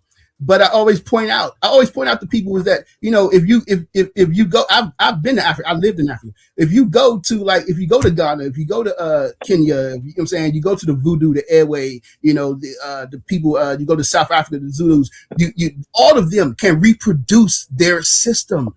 All of them, they can reproduce each other's system, their rituals. They can do the same stuff. The people that can't do it are the ones that's calling it pseudo. Even the Native Americans over here do the same stuff that they do over in Africa when you get to their traditional systems. It's only those people that cannot do it that call it pseudo, and I think that is a fallacy. Just because you can't do something doesn't mean what I'm doing is incorrect. So I think we have to readvise that when we're talking about these stuff. We have to take a deeper look at it. From an African point of view, and not you got to take off our European glasses, basically. Okay, King J, come on, man, come on. Step back from the mosaic. Step back from the mosaic. Go ahead, King J. And that's what I wanted to ask Capone. Capone, when you mentioned mosaic, what was your point in bringing that up? Hey, listen, hold on. If Capone gonna answer this question, Capone, you gotta be like 10 seconds. Yeah, no, don't ask no extra questions. Stay on. Just answer real shortly because I did want to know your premise for it. Yeah, we got it. So he brought up mosaic. So I just he misrepresented what a mosaic is, and he talked about the definition of it, but he didn't put in the part where you had to step away from the picture to see the full image. But Capone, so my question would be: would that apply during the time period that we're talking about? Because they're dealing with stone. So Yeah, are they but he making was stone talking. mosaics? Is what you're suggesting?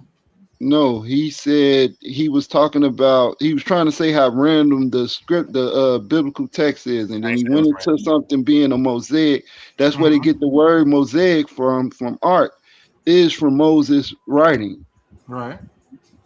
quote unquote writing. So he's saying that it's amalgamation, but the main point that I caught that he didn't say is that you have to actually step away from the mosaic to You don't see the full picture. So you actually don't. I'm using that to say you have to step away from, you have to step outside of your regular view, outside of your tunnel vision to see the Preach. full picture of what Moses was writing. I think would be incorrect. For one, like I Right? said, they would have had to have used stone, right? So there was no stepping away looking at stone in a mosaic view. How was it gonna 3D? No, You he's trying to use it. misrepresenting what I'm He's being saying, bro. I'm metaphorical. not talking I do about understand. that. I do. But let me get to He's where I'm being trying to go with it. metaphorical, Let me bro. get to where I'm trying to go with it because the first examples that we find of mosaic examples are floors, right? They would take like little colored seashells or little colored stones, and they would arrange them in certain ways and and make the floors. We see the first one in Mesopotamia. We see one in Turkey and Ur. So those are the first examples of That's the mosaic. lady. It, I know what you're talking those about. are the first examples of mosaic stone floors, and you don't have to step back to look at them or to see the like. I don't know where you're getting that from. To You're see the pattern? Yes, you do. stone glass, pane Doesn't glass, matter. where you So have to when you're step looking at a hold on. So when you look this real quick. So when you're looking at a checkerboard, can you see the full design? If you got your face, if you zoomed in on a checkerboard, can you see the full design, the patterns, And that's the same for the everything. different It's the shapes geometric same and for everything. pattern there. symmetry and stuff that's in a checkerboard? Because you're talking about tessellated floors. That's the same thing for everything, bro. You can't see a whole house if you're looking right up at it. Come on, Right. That's bro. why you have a Let zoom respond. in and a Humble, zoom out. humble. I need to respond to all of this, please. I need All to. right, go ahead. Go ahead. We got Pan and then I'm after Pan. Go ahead, Pan. Get it in there. I need I'm gonna get everybody in to after be muted. you. I need everybody to be muted, and I need you to share my screen. Can you do that? Thank you. So the brother said I misrepresented something, first of all, right? So let's deal with that claim first. When you look at the screen right here, this is not me speaking. All right. This is Rishi Kapila and Jagaguru Adi Sankara. Okay, the founder of one of the first and second earliest schools of Hinduism. Okay. Now, sources describe him as an atheist in the sense of what? Rejecting the Vedantic idea of a personal creator. Now, I showed you proof of this. What is that noise? Who is doing that? Yo, who is doing that? I want to make sure the man who said I misrepresented something has a full understanding of who Pan is. Nothing I said in here. That's see what happened was Immanuwel convinced y'all that when he kept saying based on Pan, based on Pan. No, I'm showing you sources. You see in the middle of the screen the question, what is a Hindu atheist? Right? According to Hindu Sakar, the school is Samkhya Hinduism and Mimasa Hinduism, some of the earliest schools of Hinduism, do not consider the concept of a supreme being relevant. Furthermore, they do not believe that there is proof of the existence of God. So they followed the I can't remember the word they use, but the way Prikada, I think it's called, right? And over here to the right, you see the scriptures, the Bhagavad Gita, chapter 4, 39, saying those whose faith is deep, not evidence. All right, they attain divine knowledge. That's what y'all talking about. There's no evidence to that. You got to have faith first. You got to do certain things in order for you to gain that knowledge. Meaning you got to halfway believe before you can get there. According Slow to down. him. Slow According to down. him. So faith is not According believing. to him, right? Goodness. Oh my Let him God. land. Humble. Mute these motherfuckers, man. This verse right here in the Bhagavad Gita is one of about 56 that we can pull up at any given time whenever y'all ready that show faith is the path to belief in the God, not evidence. And it's them talking, it's not me talking. Here, you see, if you ask the Buddha himself, he would say, no, there are not any Buddhist gods. Many thought that he was a god, and still to this day. And he routinely insisted that he was not, and should not be worshipped as such. All right, because they was talking about personal reflection, similar to what y'all talking about. They wasn't talking about venerance to the thousands of Hindu gods.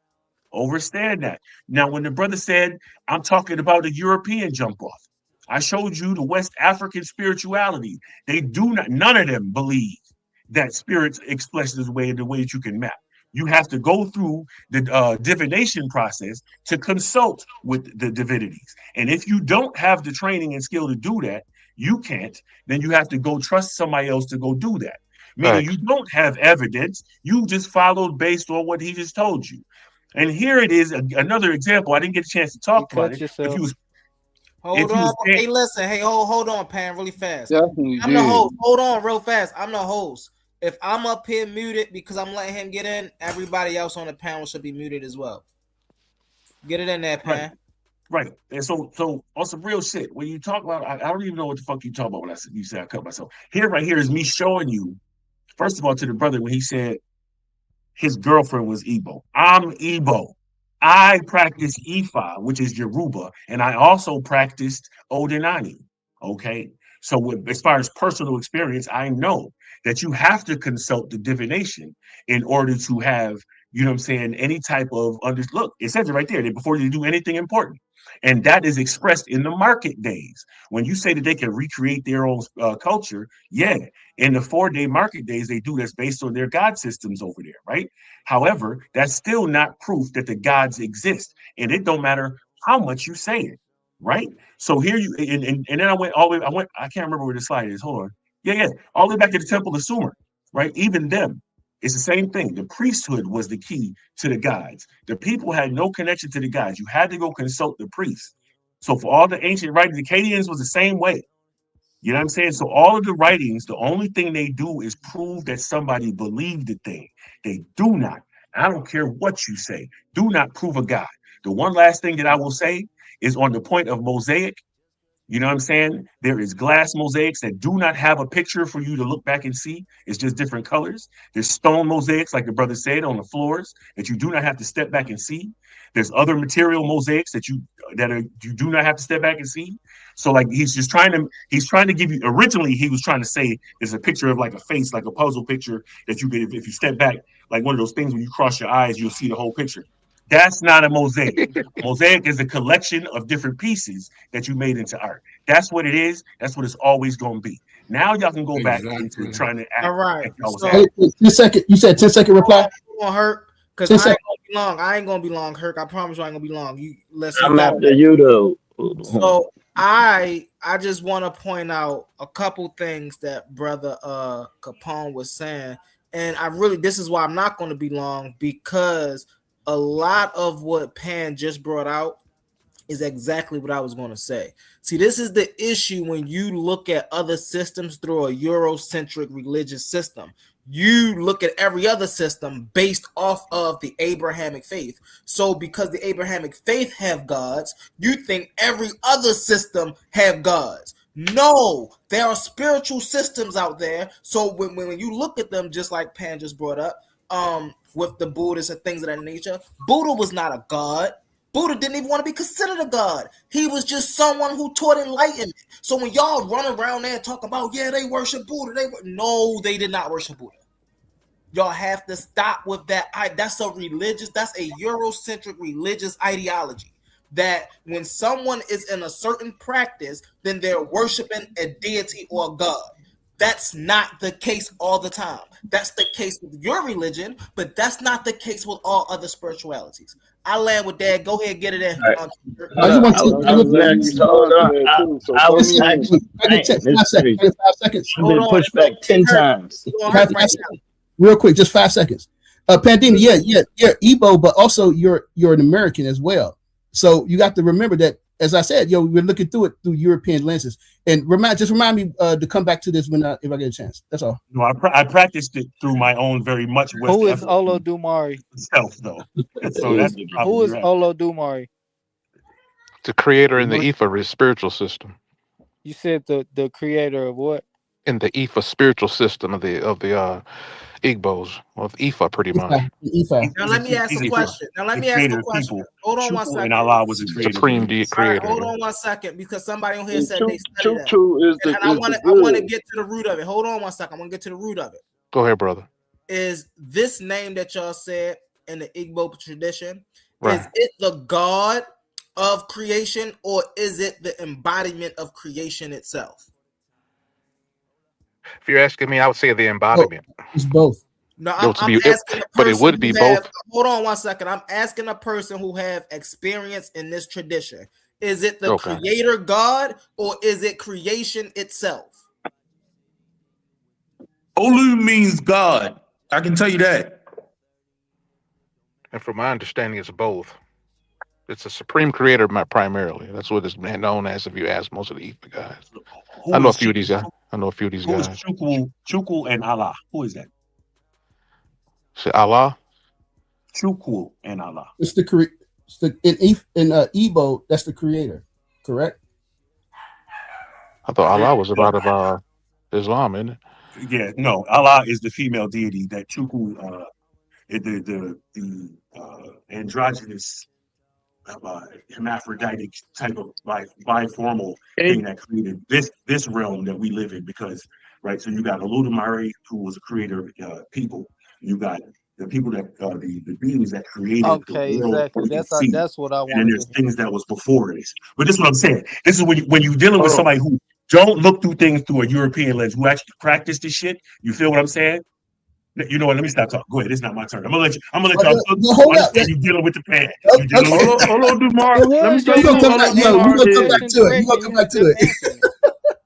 I asked you a question direct, and you was just answering it. Why would you say hold up? Because it was exactly what I was saying. What was the question? What was your question to me? What did you say? Who was Olodumare? And when you just answered who he was, you just cut yourself again. No, you wasn't listening then. Oludumare created, according to the story, created human beings in this realm that we live in now. That's the story. Okay, hold up. So if you didn't know the story, you should have asked me beforehand. But what happens is in the Igbo and the Yoruba tradition, everything everything always existed. Let me finish. Everything, the universe always existed in Igbo and Yoruba tradition. Right. The creation that you're talking about is people. Stay focused. This shit gonna get more difficult if I stay on the line. Okay, real fast. Let me jump in. So let me personally use an example. This is one of my favorite examples, right? So one of my favorite natures is Jehuti, right? Jehuti is not a god. Jehuti is a principle, intelligence, wisdom, right? There's no deity up there or ever or had statues or anything worshiping Jehuti, because that's not what they did with that. They understood that Jehuti was the embodiment of wisdom and knowledge. They didn't think he was the god of wisdom and knowledge. No, they understood what he was. Now, here's the thing that people get mixed up. They see iconography and say, oh, look, that's proof that they thought he was a god. Look, he got an ibis head. That's proof that they thought he knew what he looked like. Why did they mummify? Hold on one second. That's called symbolism. So when we're just piggyback off of what Pan was saying. It is incorrect when y'all think just because there are certain depictions of certain hierarchies of natural forces that they consider those natural forces God. Tiamat, right? Which when you literally look up what Tiamat is, forget her iconography, forget the stories. When you literally look up what Tiamat is, it's salt water or fresh water.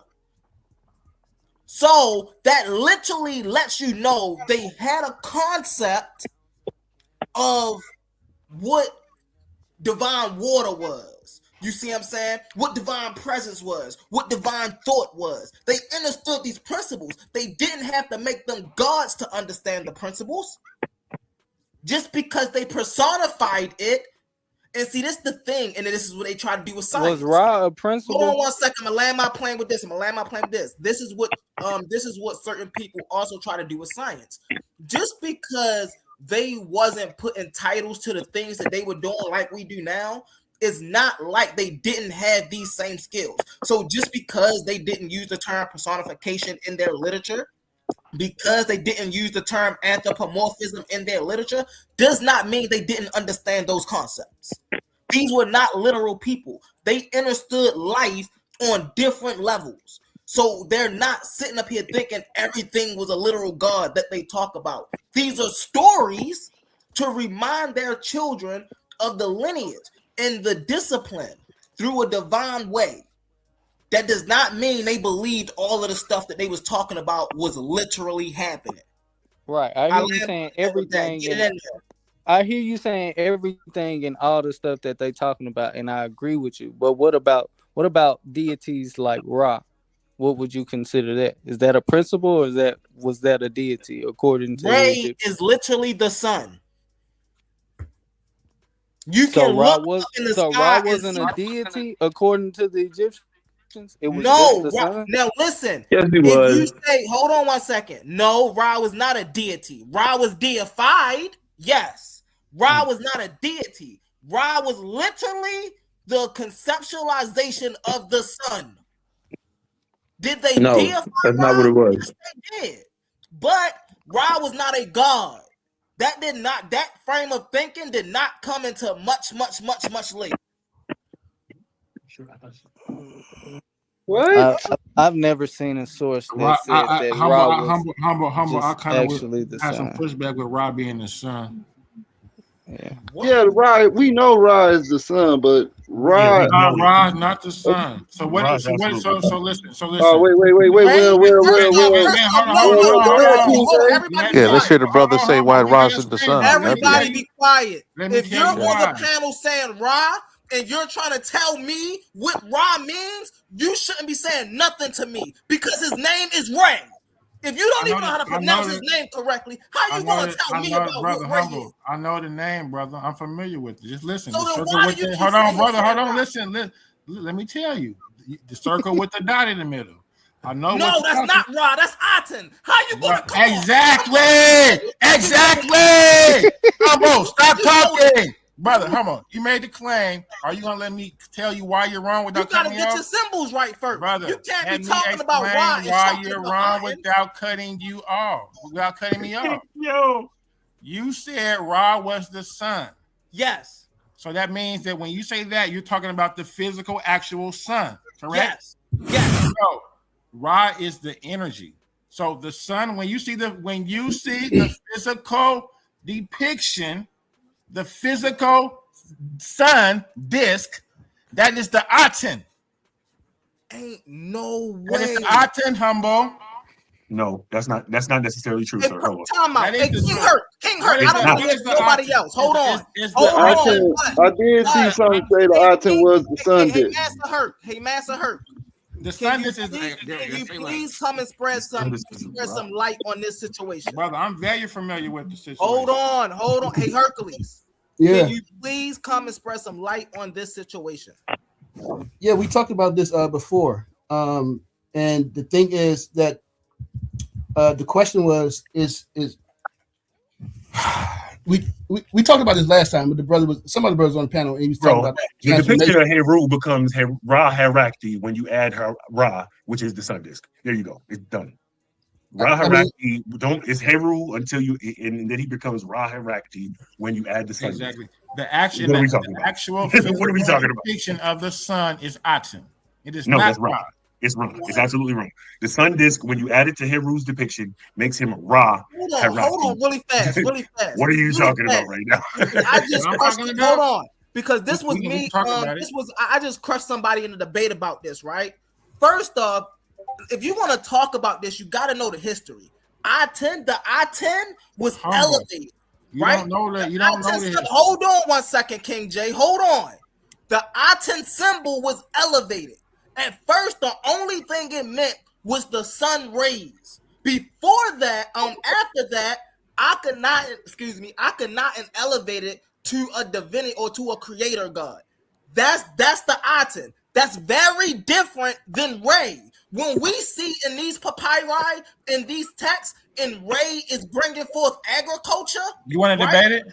Now, hold on 1 second. Hold on. You want to debate it? That a literal physical God came down here and made everything grow. They understood that the rays from the sun help their crops grow. Like, what part of that don't you understand? And then you up here mixing up, oh, well, this is Aten. This is You acting like they were speaking English back then. You don't know what it is. Dude, Aten didn't even come out until after Ra was worshipped forever. You know what I'm saying? Like, what are you going? Exactly. So that's exactly, yo, making, brother. I'm in Hotep. Listen. The energy that is behind the Aten is Ra. The physical. No, before Aten. No, before. Because you start off wrong. You gotta start. Ra existed before Aten. You are was. You can debate when I get done talking. I feel you. But start off with. Who was first, Ra or Aten? But I just want to know which one was first. My sentence, brother. Start from the beginning. Which one was first? You want to say what you want to say first? No, I want you to start from the beginning. I want you to say what you want to say first, and then I'll respond, or I say what I. No, I just want you to start from which. Brother. I feel you. I know what you about to say. Just start from Ra or Aten. Which one was first? Brother, I'm talking, so you can wait, or you can go ahead and you can talk, and I'll respond when I get done. So my question, the reason I got you. The reason I asked that question, no, you said you wasn't going to make a point. I got you. No, I got you. So the reason I asked you that question, mute your mic. The reason I asked my sentence. Hold on, King J. Let him ask that question. You didn't ask the question. I didn't hear your question. You cut me off in the middle of sentence while I'm talking. What's your question? You said you wasn't going to answer, or I could keep talking, and I'm about to just explain why I asked the question. Brother, I'm not a master. So the reason I asked the question was, brother. I don't talk like that. So be quiet for a second. Be quiet for a second. I'm talking.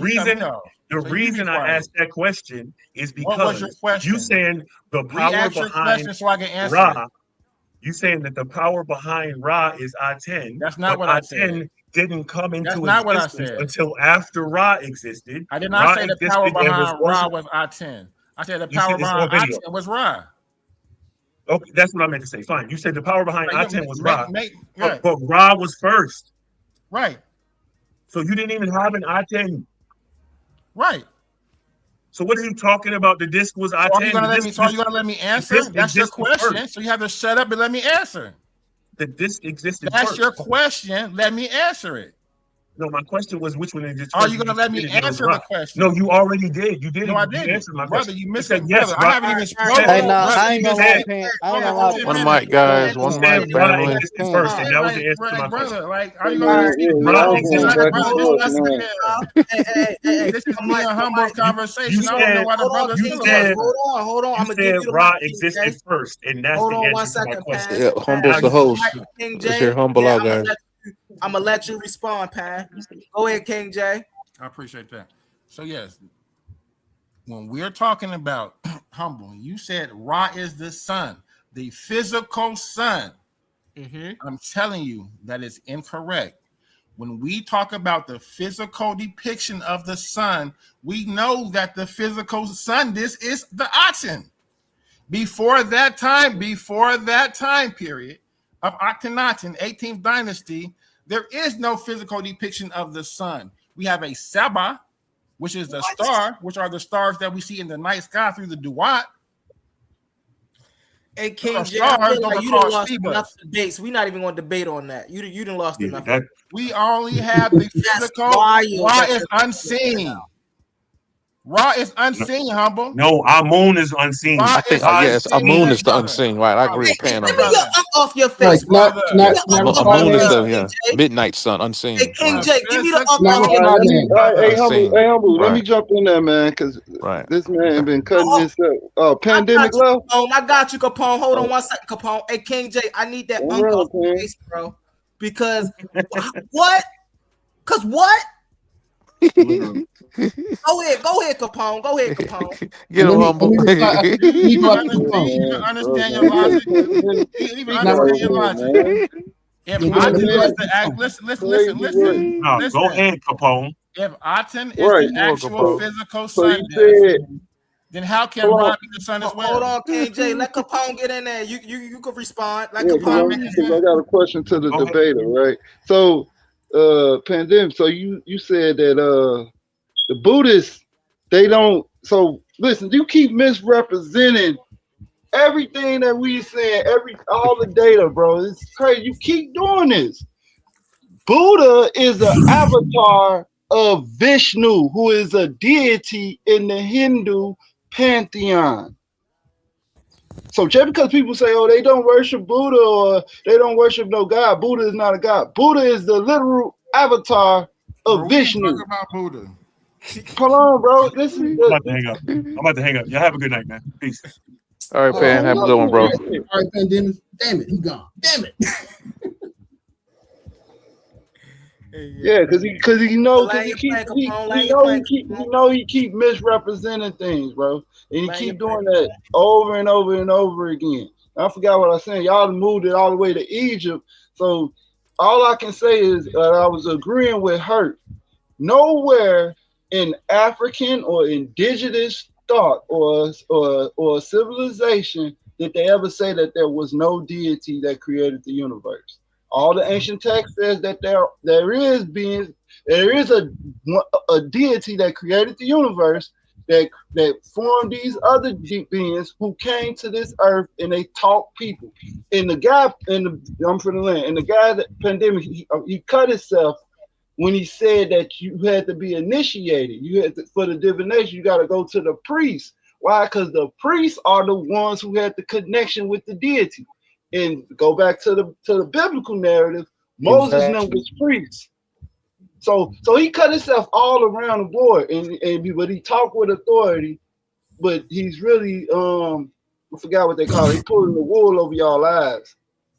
So you gotta be able to step back and see what he's saying. I'm gonna let you right in there. Hold on, let me say this. You have to step back and be able to hear and see when someone is lying.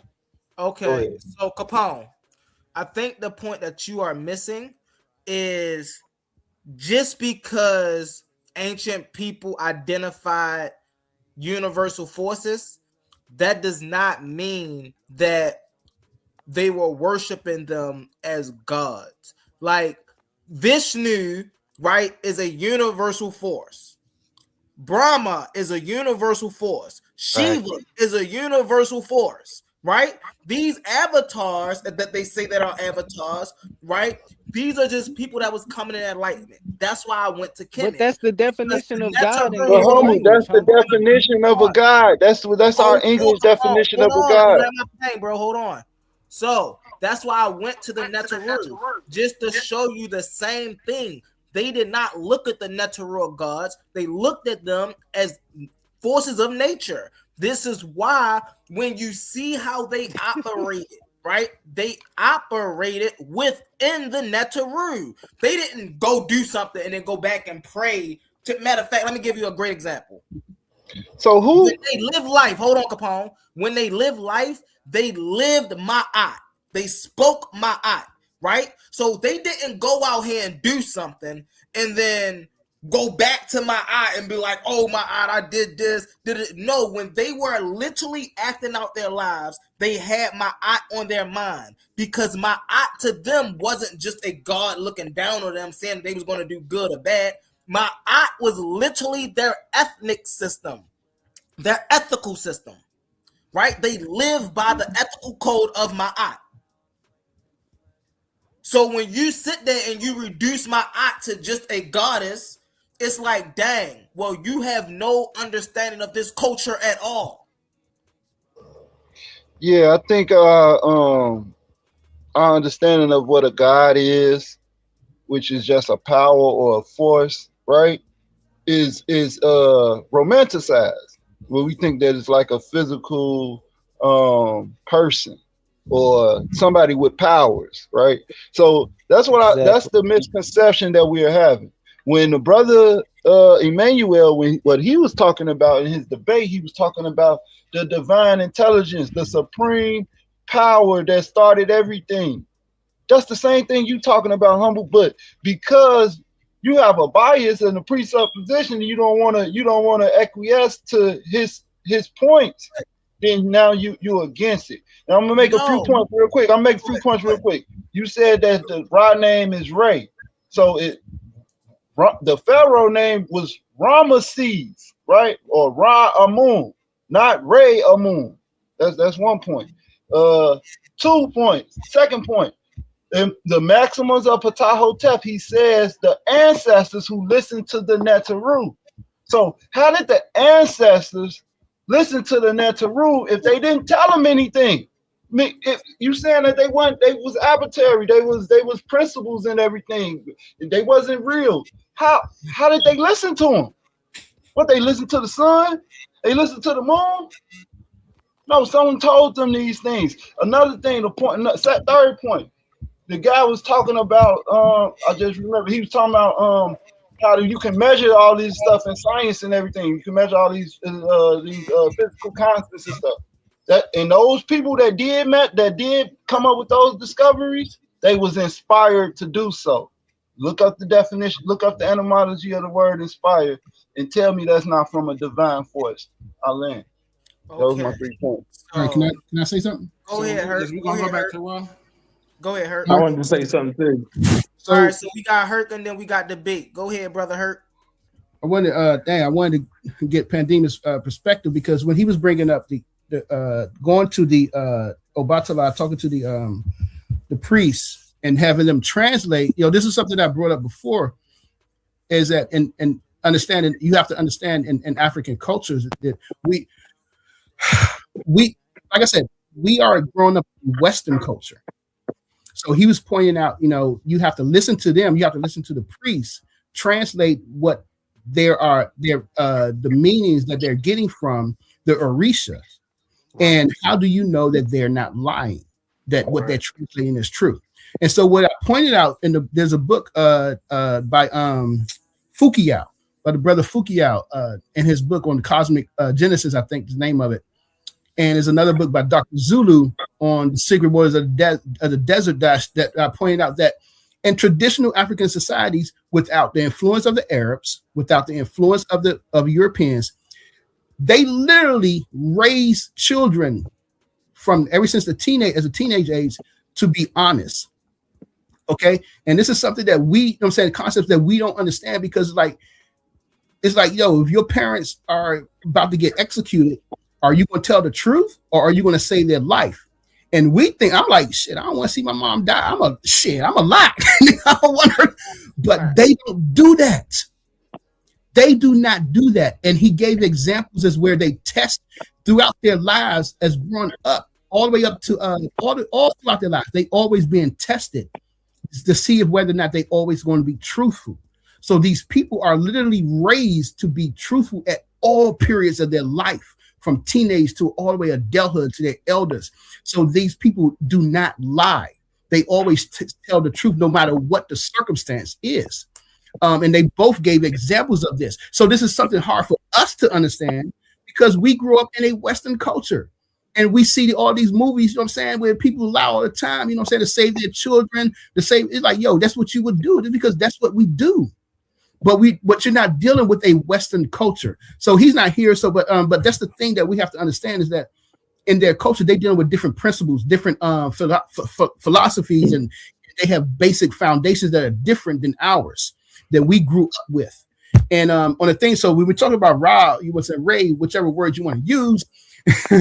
The thing is that when you're talking about when you look at it, you're talking about the Atum. And we know that Atum comes first. The reason that we know Atum comes first is because of the word Atum, the name of the word Tum, the where it comes from.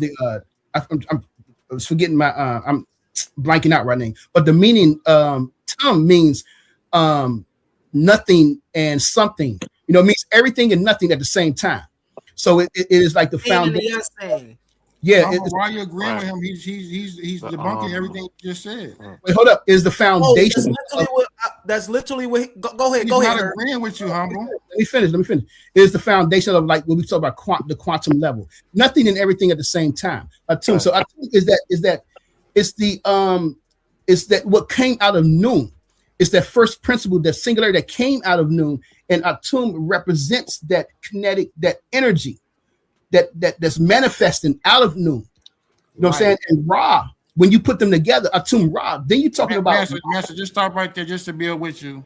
The Aten represents the universal force, pure light, and energy. Yeah. So yeah, that pure potential energy that came out. Exactly. That's what that represents. So follow me. So Master, deal with me because I want Humble to get some understanding. Hold on, Humble. Hold on, just stop. No, he's trying to sway Why are the you causing confusion, Humble? Every time I'm trying to correct you, brother. Hey, This is what you do every time I realize. I'm setting it up. Yeah, let's let him land the plane. We can follow it. I'm setting it up. I'm setting it up because we already talked about this. You may forget it, but we already talked about this. Yeah. So that's that pure energy. Atum is that pure energy, and Ra is the light.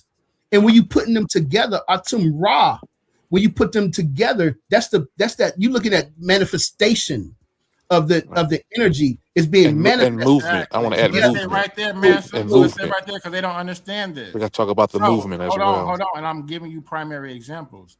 When we look at the 18th dynasty Armana and we look at the golden disc, that Aten, right? That is a sun. When we look at those rays coming out, and at the end of those are their hands, right? Mm-hmm. At the end of those hands, they're unks, right? That is not Ra. That is the Aten. Ra. When you want to look for Ra, you look for a falcon head with a sun disc. Ra is depicted as a falcon. Humble. So the thing is, I think and movement as well. Be movement as well. It's not so Humble. You stand corrected. I don't want to ever hear you say and Ra, Atum Ra, right? Ra is the sun. So the issue that King J is having, right? No, I have no issue. Hold on 1 second, King J. He don't understand before Aten, before Akhenaten, and after Akhenaten, right? Before Akhenaten, this is why I was agreeing with King Hurt, Master Hurt, and Master Hurt was saying exactly what I'm saying. Before Akhenaten, right? We know that the Aten, right, was a force. It was not a god. It was looked at as literally the force, right? Now, whenever you seen this symbol, you always seen it next to Ray. Which let the people know, the people who's reading this language, who let them know that is something dealing with the sun. No. Yes. Let me say this. Let me end with this. Wait, King J, let me end with this. One of the things you have to remember is that Akhenaten, he wasn't meant to be king. He only became king because his brother died. So, and remember, they had a system. They were living in a system where you had to be initiated and you had to know certain stuff. So Akhenaten, he didn't reach the level that his brother did. So that's why he changed the system to that one singularity God or whatever. But when he did this, hey Hurt, can you answer this question really fast? When he changed the system, did he just take an existing God and say, okay, I'm going to use this God? Or did he elevate a symbol to the stature of a creator God? Yeah, you could say that. He elevated that. I don't know. But I mean, Hold on, Master, real quick. Go ahead. I want to ask you this question because I think you're on the panel who is the only person besides myself who has some little maybe knowledge of Meta Netter. Hey, the word when you want to hold on, Humble, quit filibustering, brother. When you want to Humble, come on, brother. Damn, you can be wrong, brother. You can be wrong. The word for Sundays in itself is literally oxen. Yes or no? You got it. The word for the sun disk. We would spell it ITN. Just by itself. Yes, that Itin would be Sundays. Yeah, I agree personally. Okay. I see what you're saying. I would just differ on movement. That's why I would kind of put more authority on Raw. We got to deal with the movement. It is traveling. an actual geometric shape. Right, we get it right. Yeah, I see what you're saying. You could say that concept fundamentals. I 10. movement in the sky, if there's this thing traveling, taking these different positions, then we go. Mhm. We have to go and illustrate what Ra does. Aten. Okay. Yeah, because they represented it as different times. Ra coming out of Right. to do Gotta it. touch that. You gotta go into that. Got exactly. to. Gotta go Yeah. into that. So you're looking at it at different times and stuff. As at the times of the day, and then when he goes back in to the We're going talking back about in. Armada period, particularly. And what my brother said, he's saying just attend in itself, as it is in its footprint, is this, is that, and other. True. Yep. Whether it's traveling or not, is this, that, and other. Period. True. Well, Now, what is it doing? Now, what is it doing in that? Then we can get into the, it's no absolute. So it's just depends on what we're focusing on, what it's doing. Given its form, we're dealing with its modality. Form denotes function. Like, what is it? You know what I'm saying? A singletary source of life will be the Aten. Right. Yeah. And we got to look at the different manifestations from Aten to Aten Ra. Right. Exactly. Yes. Right. And Ra would be the invisible energy behind the Aten. Even then. Who would look at the Atum Ray. Right. Atum Ra. Right. So yeah, you look at that light. Ra is the sun, brother. But that's what I said. But that's the same thing I said in the beginning, was that you had Atum, and then you had Atum Ra. Exactly. You know what I'm saying? So I mean, I think you just have to understand that they had I think we're on the same page. They broke it down in different. It was the same. They basically they talk about different principles of what's going on. My screen really fast. Hold on one second. Look. So just so I can put. Man, listen, this is too easy, bro. Humble, it's nothing but a search, bro. Can y'all see my screen? That's what's confusing you, brother. Google. No. How is Google confusing me? I gotta correct Google. Google sit here and call Ray God. Matter of fact, now you're gonna make me read the whole thing. Watch this. This is a powerful distinction to make. Shifting the perspective from God to embodiment changes how we view ancient Kemet thought, moving away from personified deity and towards scientific and philosophical understanding of energy. When you define Ray as the embodiment of the sun rather than the sun god, you are highlighting the concept of enlightenment and literal sustaining force of the universe in this framework. Solar energy, Ray, is the physical and spiritual energy that derives photosynthesis, weather patterns, and biological rhythms of all living beings. That debunk you. Listen, cosmic order. Hold on, right there. You killed yourself. Come on, bro. You gotta let me. You gotta let me finish, brother. Comprehend what you're reading. Order. Hold on. As the sun, Ra, consistent cycle, rising in the east and setting in the west. It is ultimate proof of the order over chaos. Bro, that's talking about Mayat, brother. Time out. What I'm saying. Hold on, King J. Hold on, bro. I'll be letting you cook. Hold on. Hey, yo. So what this is showing here is Ra is the sun, right? My eye is not a goddess. My eye is literally cosmic order. And what it say right here? The principle of light. Ra represents the clarity of knowing.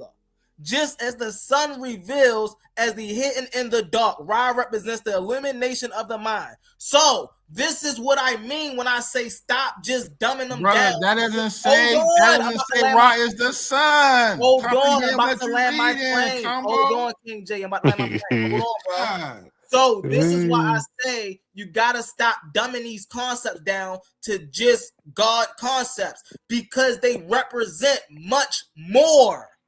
So I didn't only just prove that Ra was the sun, but also in metaphorical sense, Ra represents illumination.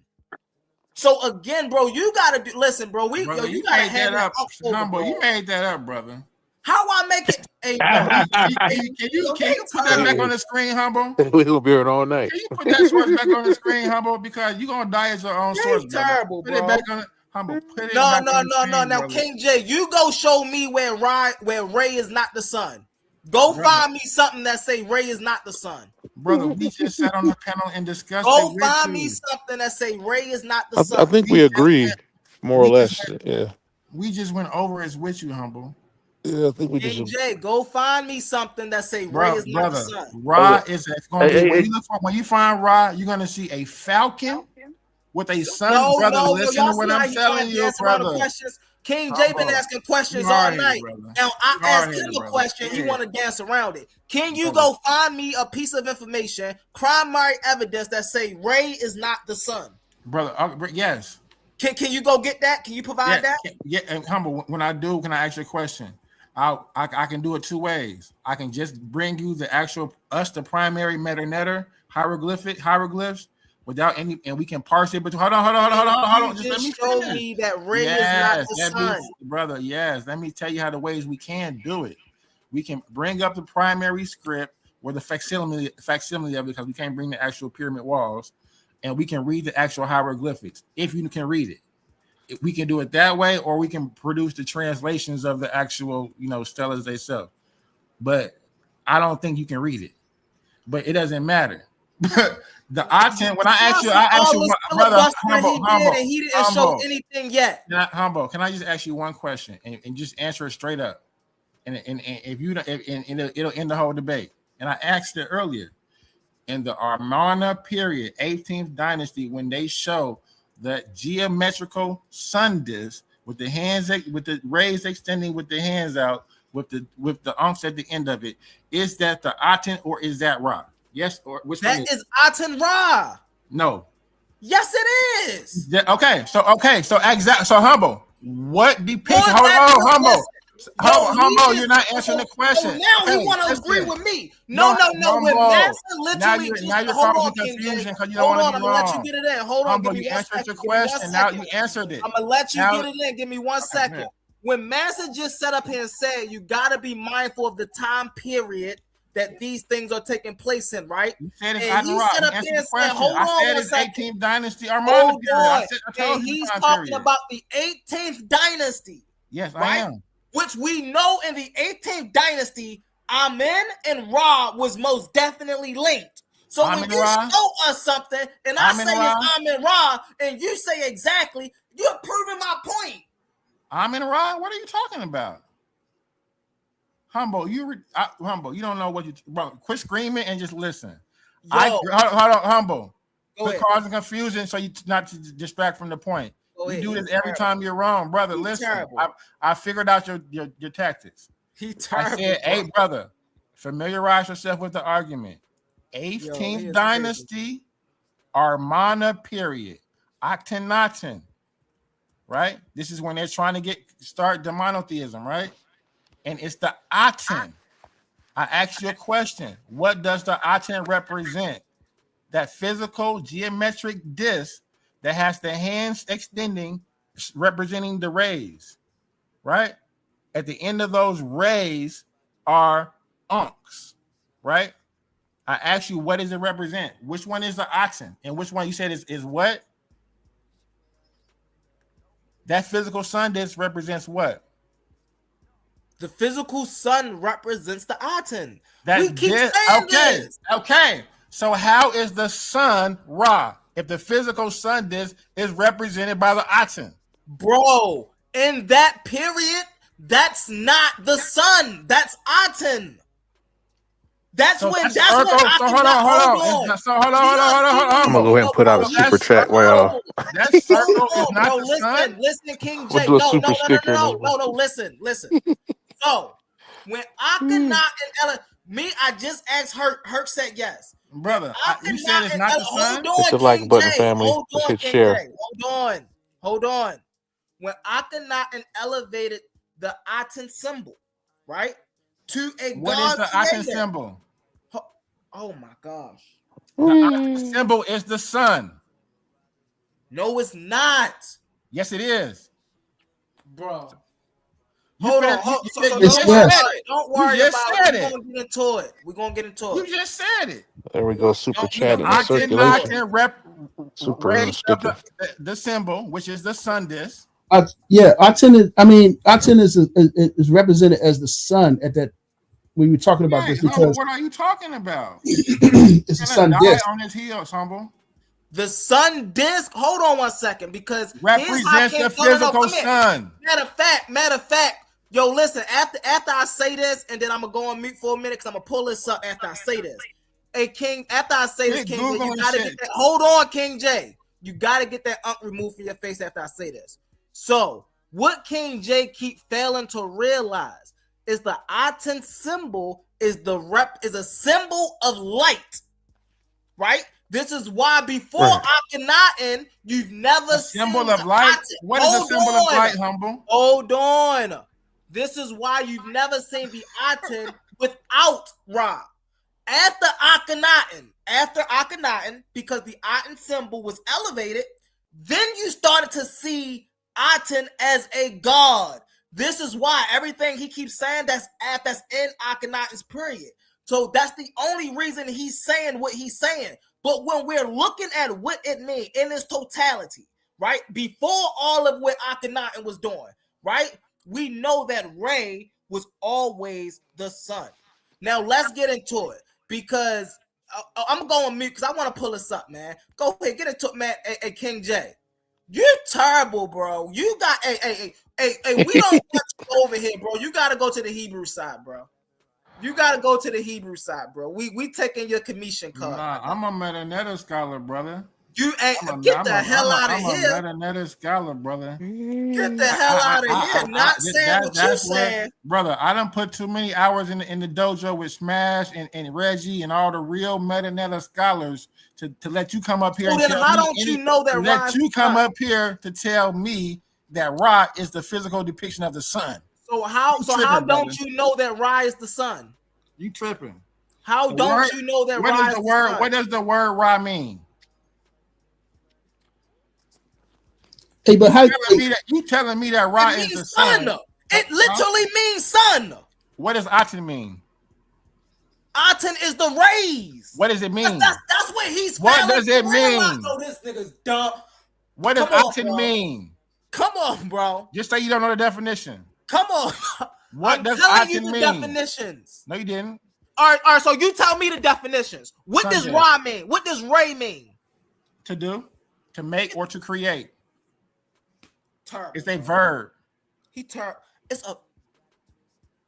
terrible, bro. It's a verb. To do, to make, to create. So why do Egyptologists? Hold on 1 second. Hold on. Now you tell me. Humble. Be quiet. Hold on. Be quiet. You're screaming for no reason. Hold on. You're screaming because you're wrong. I figured it out. Egyptologists say Ra is the sun god and not Aten. Brother, I asked you a question. What does the word Aten mean? It means rays. I just told you that. It means rays? Yes, light rays. It literally is a symbol of light rays. Aten does not mean light ray. Oh my God. It means sun disk. We gotta move it on, family. Whenever y'all get done. Sadiq, question. Hold on, I think the debaters, they dropped off. Y'all so mad at each other. One mic. I gotta realize I'm still moderating. I am having a lot of fun with the brother King J, but we do have to go to brother Sadiq. After Sadiq, we gonna move it around the thing, and then we gonna come back to me and King J. Go ahead, brother Sadiq. Sadiq, real quick. What does your name? Because your name is literally what we're talking about. What does your name mean? Sadiq. My name is the second half of the Melchizedek or Zadok or the Zadok, or being the righteousness, one who is of an honorific. It's an honorific description, male description. Or the Tezedika. It just depends on which translation we do. When I'm looking at the Hebrew, what is the and so and it's just stylized without the melch. Just take the melchez off, and it's just the Sadiq or Sadiq. And I'll just stop and go on and on about that. But it's the type of a shining one, so to speak. And yep. So, but I want to touch what the brother Capone was talking on earlier about the expanding. How things expand and so forth in the universe, and bridge it into conventional science. Just be brief.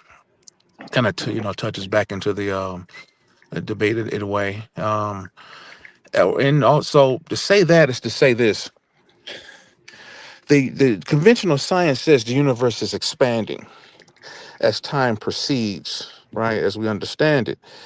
And so, as we learn more and more, so does our memory as well. And so, like well, as the way the computer is designed, model many would agree off the human mind and brain anatomy and so forth. So does the hard drive as information is typed consciously, right? We're dealing with something that's alive, something that is sentient, pumping experience over time as we type into the computer. So does the hard drive increase. So the mind of the God is likened to this as above, so below to the computer hard drive. So does the mind, or so does creation in its totality, or at least in our unilocal universe, expands. See, that's why it does that. This is why the universe is expanding, because there's living entities in it and they're living out different timelines concurrently. And there's destruction, and we're creating entropy. I won't go too far ahead of myself, and we're creating chaos as we go, as order eventually dissipates and chaos increases. And I'll just stop there. But that was interesting. When Brother Capone went into earlier about how, there's an aspect of nature that expands and grows, and I would just probably summarize it in one sentence to say that typically chaos takes up more space than order.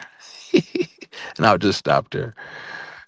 Most definitely, most definitely. Anybody else want to get it in? Anybody else want to get it in before King J get back into All it? right, all right. So let me. I wanted to get to something that you said. First off, I wanted to get to. Let me get to what he was just talking about before I forget he was even talking. Um, about the universe expansion. Yes, sir. Obviously, that for the last what I say about 1.5, 2 years, there's been a big disturbance, so to speak, in modern cosmology because of these galaxies that have been found. I don't know if you know about the JWST telescope, but Yes. these galaxies that are supposed to be infant-like and small, but are large and Right. very mature. I just wanted to point that out because the lambda model says these galaxies shouldn't exist. I just wanted to point that out real quick. But back to Okay. what I was going to say about what Humble said earlier, which was that um, did did Akhenaten, did he take did he elevate um, this, or did he take another god and move it, or adopt another god, or whatever the case may be? Well, he didn't say adopt. That wasn't his exact words, but that's pretty much where he was going, if I'm not mistaken. Mm-hmm. All right, all right. I know what you're saying. But I have a theory on that, and it might not. It's not proven fact, but we know that this person existed. He had a vizier that was a Canaanite. Yeah. Upper El, servant of El, or servant of the god El. So, just saying.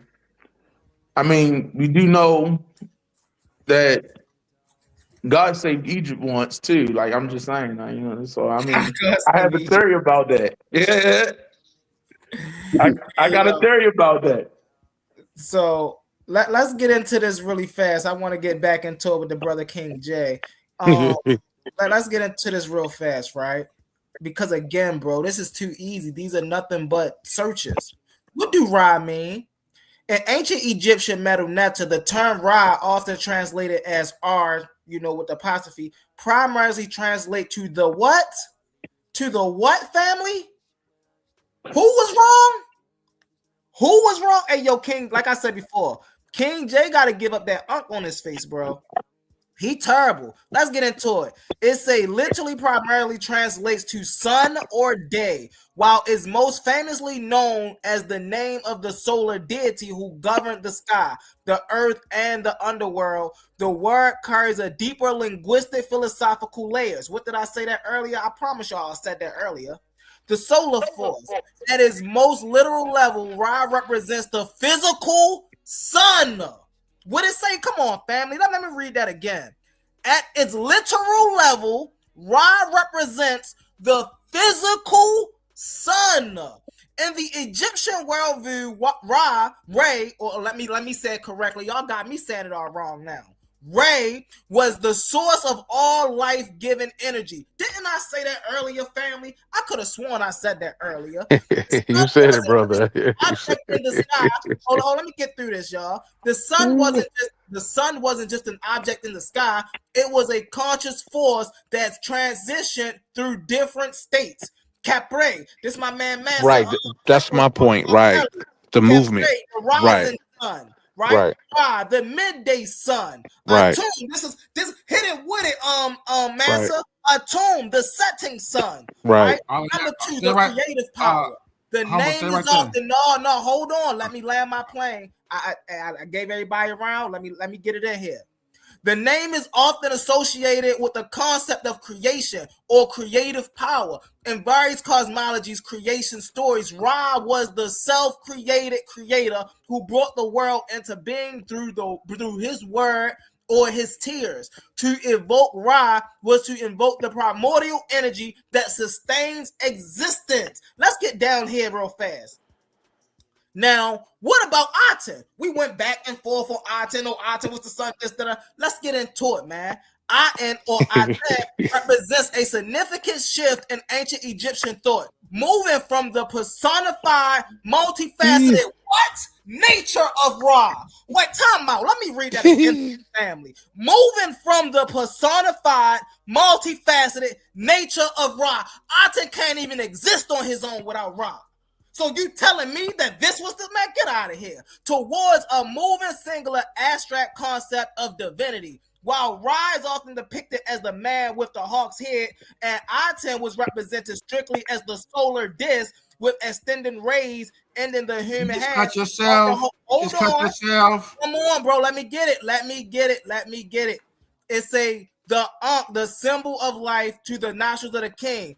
The physical definition, linguistically, Atali simply mean disc.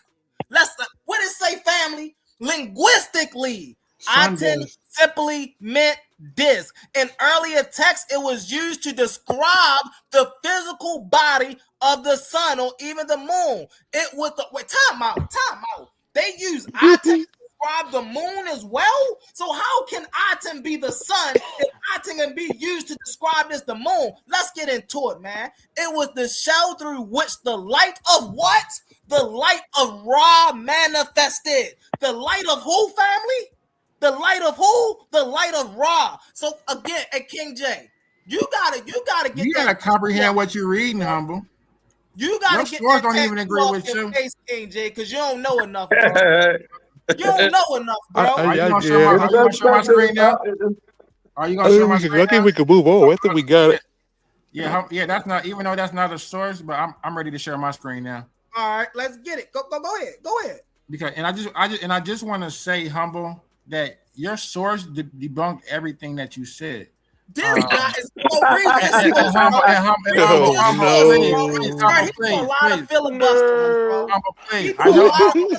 Please, humble. Listen, I know that you're the host of the show, but I need the same respect that you was given. Get it in there. Without being cut off every 30 seconds. You don't got to agree with what I'm saying. I didn't agree with anything that you just said. So when your source just debunked everything that you just said. Get in there. Read your brother, I'm talking. Why you keep doing that?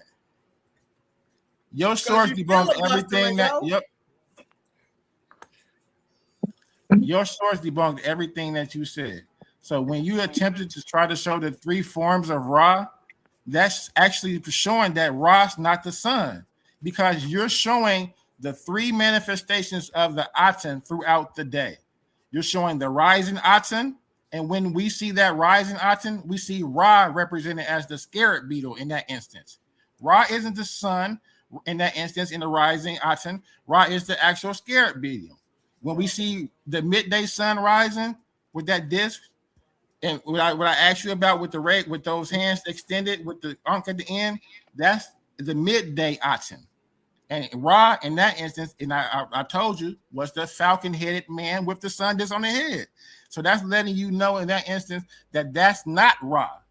It can't. Bro, Ra can't be. again, Ra you can't. filibuster. Can you read this source that disagree brother. with You can you? rebuke. You can respond when I'm done. Ra can't be the falcon with the sun disc on his head and the actual sun at the same time. And when we talk about the setting of the atom, Ra in that instance is depicted as the atom. So in those three instances of the rising of the atom, we see three different depictions of Ra, and neither one of them are as the sun. But that was your source that showed that. So mine's from I just typed in a simple question. Can you read it? I'm trying to read it right now, Can brother. Come on now. Let me get the same courtesy that you get. Filibustering, bro. No, I'm trying to read. Brother, I'm trying to. I was just the warm up.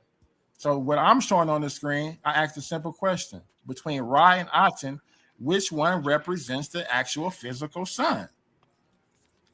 It says in the Egyptian knowledge system, distinction between Ra and Aten is a perfect example of how they categorize the layers of reality. While both are associated with the sun, they represent different dimensions of its existence. Facts. That was my point earlier. Right. Exactly. So we're talking about the actual physical sun. It says the Aten, the physical sun.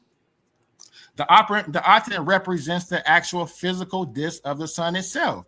It is the actual celestial body you can see in the sky, the source of the heat, the light, and the radiation. So when you say what is the sun, you're talking about the celestial body. The celestial body is the Aten, not the Ra. Let's go. And then what would you say, brother Jay, on the Ra? Ask any questions when I'm done. I'm explaining it. The model, it says here, think of the Aten as the hardware or the literal furnace of the sun. Is a visual representation. So that means when you look in the sky, you can see the actual sun, you're seeing the Aten. It was usually depicted as a simple solar disk with the rays extending downward. And I asked the brother that he wasn't familiar with that. I asked him, what was that?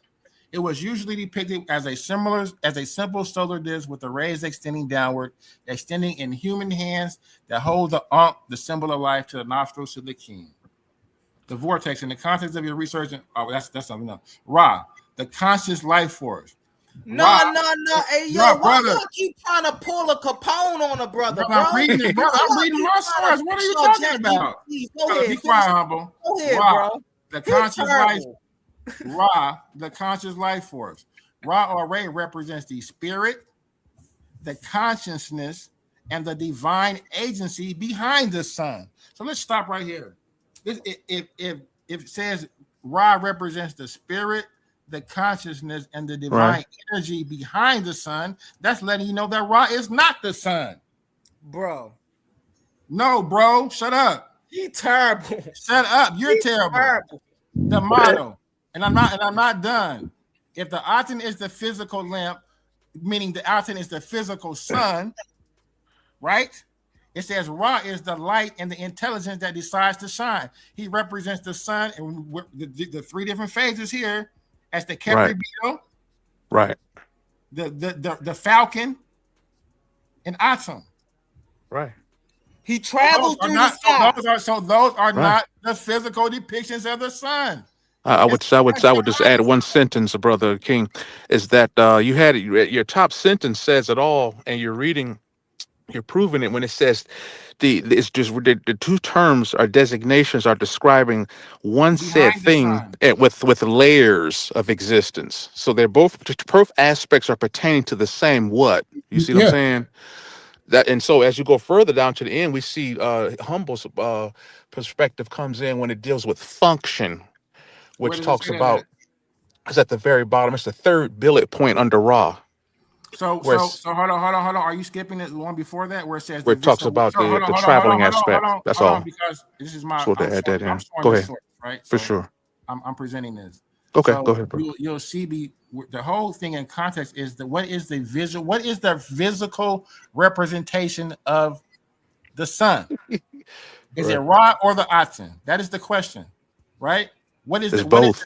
Yes. Right. Okay. No.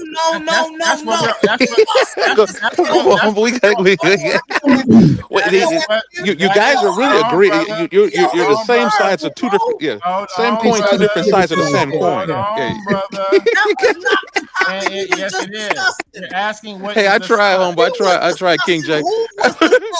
I'm a bag off. Humble, you mean this whole time? I'm a bag off. Humble. So you mean this whole time you've been arguing that Ra was a falcon? Yo, he crazy. You're crazy. So what are you? Are you not reading the screen? The visual. Number one. Hold on, brother. Visual representation.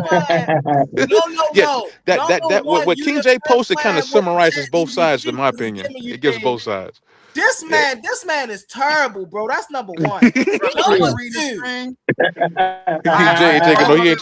J ain't gonna take no prisoners. Let me land my plane. Go ahead, bro. This man is crazy. After you is King Hurt, and then getting back into it. Hold on, humble brother, because you spoke uninterrupted. Go ahead, So King J. when we look here at the visual representation of Ra, it says he. So that's clearly letting you know that it's not a son. He was typically depicted in an anthropomorphic human-like form, often with a falcon's head topped with a solar disc and a cobra. That is how Ra is depicted, brother. Yeah. And that's how he's always been depicted, brother. Often as a human. He's terrible. Totally different than the Aten. When we go up here. Go up. The physical. Yeah. Hold on, right here. The physical sun, where it says physical representation, it says it was usually depicted as a simple solar disk. The actual sun with the rays come on, multiple brother. Forms. Right. Go back down. Human anthropomorphic. Right. Physical sun. Right. Traveling. Right. Life force. Right. It's all of that. Right. Physical sun. No, right. Physical. Right. Terrible. Depending what area we focus on. What is Thank you. If we're looking at the symbolic function, then we're gonna go with the attend. It just It says, hold on. It says go ahead, bro. It is the celestial body right in the sky. Right. What is the celestial body that you see in the sky? Ray. The sun. Ray is the celestial body you see in the sky. That's not what it says, brother. Ray is the celestial body you see in the sky. Brother, are you reading the screen? Ask your chat GBT. Brother, are you reading the screen? You see in the sky. Brother, are you reading the screen? He is terrible. Are you having cognitive dissonance? He is terrible. The Aten, the physical sun. Do you know what the physical sun means? So why are you asking? Like, come on, brother, you can't. Ray is the physical sun. Huh? Ray is the physical sun. The physical sun. So listen.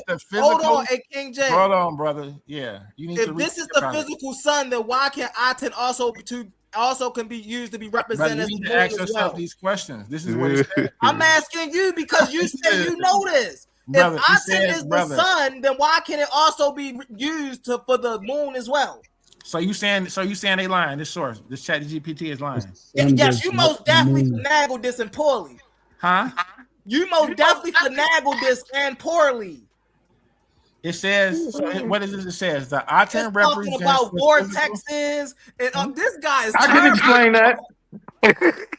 All right, yo, I can explain it. Hold on. It's Massa Hurt's turn. Turn. Get in that, Massa Hurt. I mean, you asked a question, and I mean, he couldn't explain it, so I was going to explain it. You're gonna be brief because you're gonna explain why the Aten is not the sun. Go ahead. No. He asked the question. He said, "Why would the sun? Why would it also?" That's the argument on the floor. What is the? Yeah, he was saying if it's the sun, right? He was saying that if it's the sun, why is it also the moon? Because the sun. Isn't that what his question was? Brother, no, brother. You ain't talking about no more. Right? Hold on. Let Hurt get in there. Go ahead, Massa Hurt. Go ahead. So I just wanted this book right here. By not Jacob Carruthers. It's about Mala Karinga. Real good philosophical book. I I thought I was about to disagree or push back with Sadiq until I started to think about what he actually said. Yes, sir. But in this joint, Karinga says, I just want to say on page 200, talking about Mayat, he says, Mayat is in fact also the cosmic glue that holds the world together, that gives its meaning and motion. The relationship is a reciprocal one in which the creator who brought being into being and give life requires Mayat from the living. And because he said earlier, talking about he said that there was more chaos in the world, more chaos in the universe than there is. And I was about to push back with that until I actually thought about it, because nowadays I would agree, because of how Western science has produced what they have produced, created more chaos, has created more Isfet, and we right. see the Schumann resonance, what's it called, the Schumann resonance, where the frequency of the earth, we are out of balance with the frequency of the earth because of all this artificial technology that they have that's come out of science, specifically Western science, this artificial technology that's been created. And now it's got this world, got our universe, the world that we living in, more in line with Isfet, this chaos that's going on, instead of in line of Mayat. Yes, so I could definitely see that. Yeah. So I was about to push back. I was like, no, wait, hold up. I thought about it. I said, wait, no. Okay. I see what he's saying. He's right. We're out of balance because of all this, this technology is these artificial frequencies that's going over the universe, yes. Satellites and this energy from these towers, these cell phone towers. You know what I'm saying? All of this artificial things that's being frequency that's been pushed out into our world is called an imbalance with us, yes, sir. As humans, yes, sir, and with the planet. And you know what I'm saying, it's causing a lot of who was just said that lady Katie Couric, I think it was last week. She was on talking about how many young people are dying from cancer below 50, young people under 50, they're dying. That she's like, this never happened before. And she's like, why is this happening? It's like, nigga, what you expect? Right. And just to add to my brother saying, it's just to reiterate and please continue, is that we even, and also Immanuwel maybe can appreciate this, is that from the religious context in most regards, and particularly Abrahamic faiths, and then as well as my brother just said there, King Herc's standpoint, talking points, both illustrate an ensuing degree, an acceleration almost, like it's going faster and faster in terms of how chaotic things are becoming. And so many have been left confused and bewildered. Confusion currently globally is at an all-time high. I think most would agree, given what we've seen on these television shows and on the news and in our own personal lives in some regards, in our friends and family and at our jobs and at schools or whatever, right? In our various relationships. At any rate, we know that for those who subscribe to law, universal law, right, that we see there's a new world order coming into play, and there's a one world ending and a world beginning, right? And so what we notice that there's some flip flopping. We see the weather patterns flip flopping. We see animals living outside of their natural habitat. Like we see animals supposed to be in the water on land, and we see land animals in water outside in cold areas. They're typically in warm areas. Yeah, you see stars traveling more further up north. Yeah, and I'm gonna wrap it up. I'm going somewhere with this, and we notice there's a lot of inversion being pushed in the human reality. We know that what's going on in the skies is connected inside as within, so without, into the inner, reflecting the backwards, upside down human reality, with augmented by the onset of AI. On top of that, it'll become more a compelling factor as we move forward in time. What does that mean? That means that this is why the weather patterns are fucked up and why all the animals everything's all out of whack, but namely the weather and the chaos, alluding to excessive chaos, because because everything that we're thinking is backwards and inside out. Surely that will be reflected externally. This is why the weather patterns are tore up, upside down, and inverted, because it's reflecting the inner mentality of the global mind of the people. That's how beat up and effed up the people's minds are. So surely you will see hurricanes and clashing with super moons and all this. You will see all of this wildcat. It show how sick the people are. And I'll just stop there. Yeah, I see. I just wanted to bring that up because I think definitely the how the world is shaped and the direction that we're going to, and from the Western point of view, there is no limit. You know what I'm saying? Right. It's just this idea of progress, progress. But you actually, where are you going? Where do we stop? It's like you don't stop. You just keep going. But we're running out of resources. So when do you stop? So that's why I was in a lot of things I say, it's like we have to put Western science on the back burner and get back to doing science the way our ancestors did, and because it's chaotic. It's what's going on is chaotic, man. And I'm done. Yes. And I would speak to this water's running out. This, oh man, where do they stop with this? What we call false scarcity of resources. There's too many people on the planet consuming too much resources. There's not enough fresh air. There's not enough this. So we need to engineer that. We need to duplicate this in the lab. We need to get you to go off the grid, go more into the grid actually, because we need to clone this and clone that. See. Yeah, we believe in the God. Yeah, we don't believe in the Georgia Guidestones. And really fast after King J, we all gonna go around with our closing remarks. Okay. And then we're gonna close it down.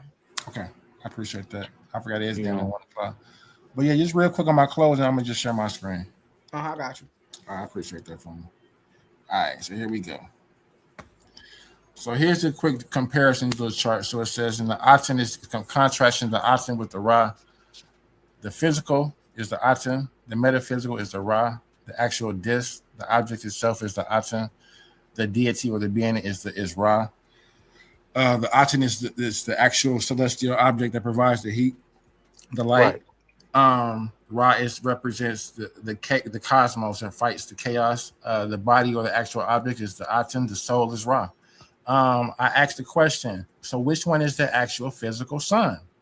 It says if you are looking for the actual physical sun, the tangible, visible object in the sky, that is the Aten. In the Egyptian knowledge system, they made clear, modeling a distinction between the object and the energy. The Aten is the body. It is the literal sun disk. When an Egyptian looked up and saw the physical circle of light, they were looking at the Aten. It represents the sun as a physical source of light and heat. Ra is the person. Ra is the consciousness or the soul inhabiting that body.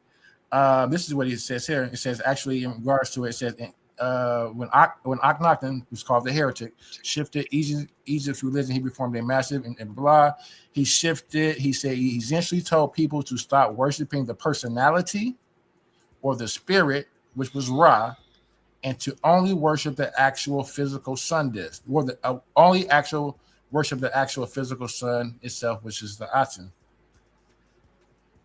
By focusing only on the Aten, he was moving towards a system that prioritized the observable physical phenomenon over the metaphysical. Yeah. If you can see it, touch it, and track its movement through the sky like a scientist, it's the Aten.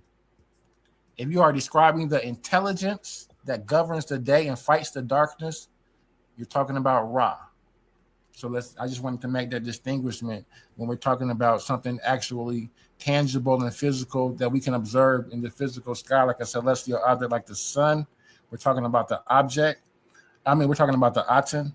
When we're talking about anything metaphysical, some sort of cosmic, principle fighting, we're talking about Ra. So I'll end with that. All right, most definitely. Oh, snaps, my bad. Hold on. Let me add Hurt back up here. So we're going to go around a panel. We're going to start with Hurt, and we're going to work our way on up. Go ahead, brother Hurt. Get it in there.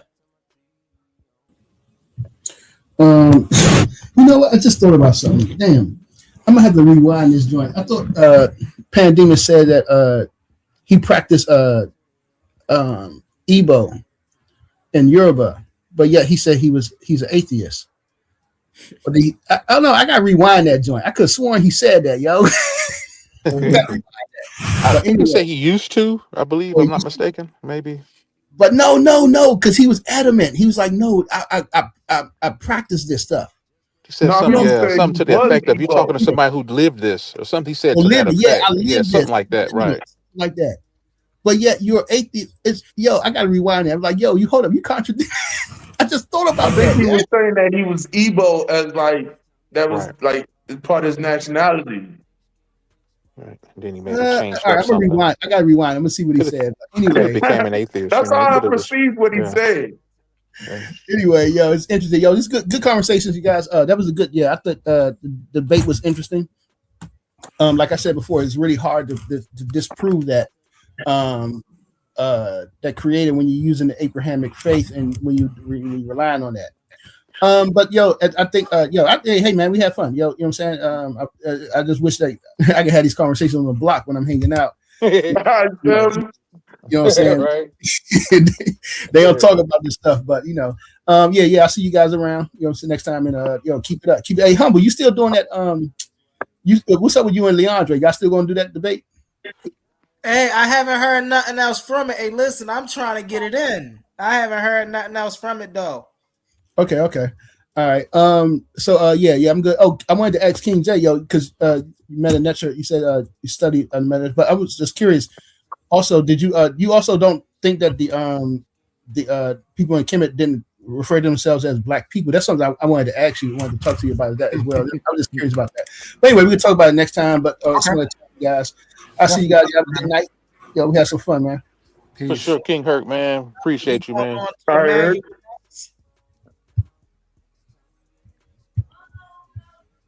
Go ahead, brother Immanuwel.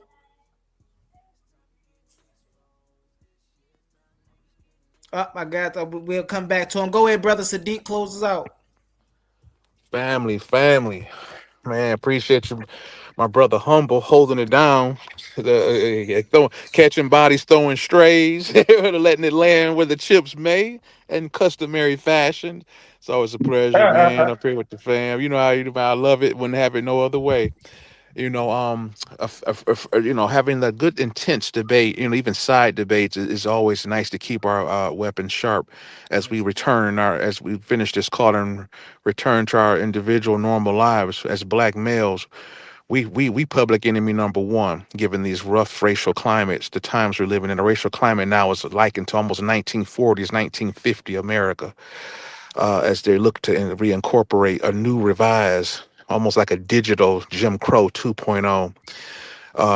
These exercises we're dealing with on here, mental exercises, is a must, in my opinion, right? And I think we're in the right place at the right time, family. And I don't think there's no losers at all on these conversations, man. And I appreciate the time on here with the fam. I look forward to talking with the fam again next time, man. And I appreciate all you guys, man. Love all you guys, man. And I want you guys to have a great night, man. Stay blessed. We appreciate you, brother Sadiq. We appreciate you. Go ahead, debate 101. Yeah, this was interesting. I'm so glad I came back and everything. I've been busy with my coding and everything. Trying to make this shit pop off. But still, yeah, this was interesting. You know, this was interesting, and I'm glad to be back. Glad to get this kind of mental exercise. And like you said, it's not like you can go on the block and talk to anybody like this. You know what I'm saying? You're gonna get ignorance, and that's not what I'm here for. You feel me? Right. We appreciate you, brother debate. We appreciate you. We moving right along to brother Omar. What's up, brother Omar?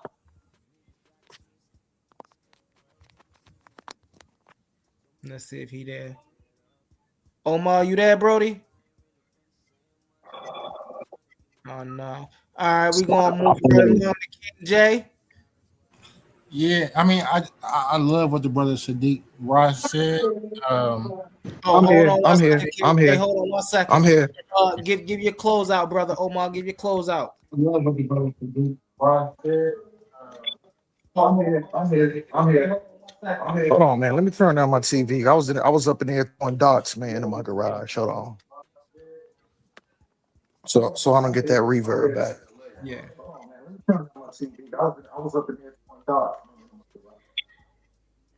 Yeah, we was playing 501. I got some of my peoples over here. Yeah. We was playing 501 on the darts. My garage. Okay, there we go. Yeah, I already know. You saw what I put up in there, humble. Even though you my brother, I wanted to see if you wanted to pick up where we left off at. You get 3 minutes and I get 3 minutes. Where we left off at. It's up to you. I know you're running the panel, and I know because I'm on the West Coast, and I know back out east, y'all brothers 3 hours ahead of me. So yeah, we can shoot a quick 3 minutes for you, 3 minutes for me, or we can do a little something tomorrow, but it's up to you, brother. We're gonna do a little something tomorrow. I respect that. You know what? I don't really have nothing to say. Shalom, everybody. We'll do it tomorrow, humble. Shalom, everybody. Shalom, everybody. Brother. Shalom, A1. Shalom to my guy, GD and Capone. Even shalom to King J. The Bat. Immanuwel. Even shalom to... No. Shalom Sadiq Ra. And even shalom to Hercules. Much respect to y'all, brothers. We'll get it in tomorrow. For sure. We'll get it in tomorrow, brother. It's on you, brother. No King more. J, it's on you. Yeah, just real quick. I definitely loved what the brother Sadiq Ross said. No matter our ideologies or how much we get into it with steel, definitely sharpen steel. So it's important that we stay sharp so that when we get off these platforms and go into our individual perspective lives, that we are definitely prepared to, for what comes before us. So I definitely appreciate all you brothers on the platform. Until next time. Most definitely. Likewise, brother. Capone, you there, Capone? Peace to you, brother. Capone. All right. Well, y'all know what's up to me now, and I'm gonna close this out.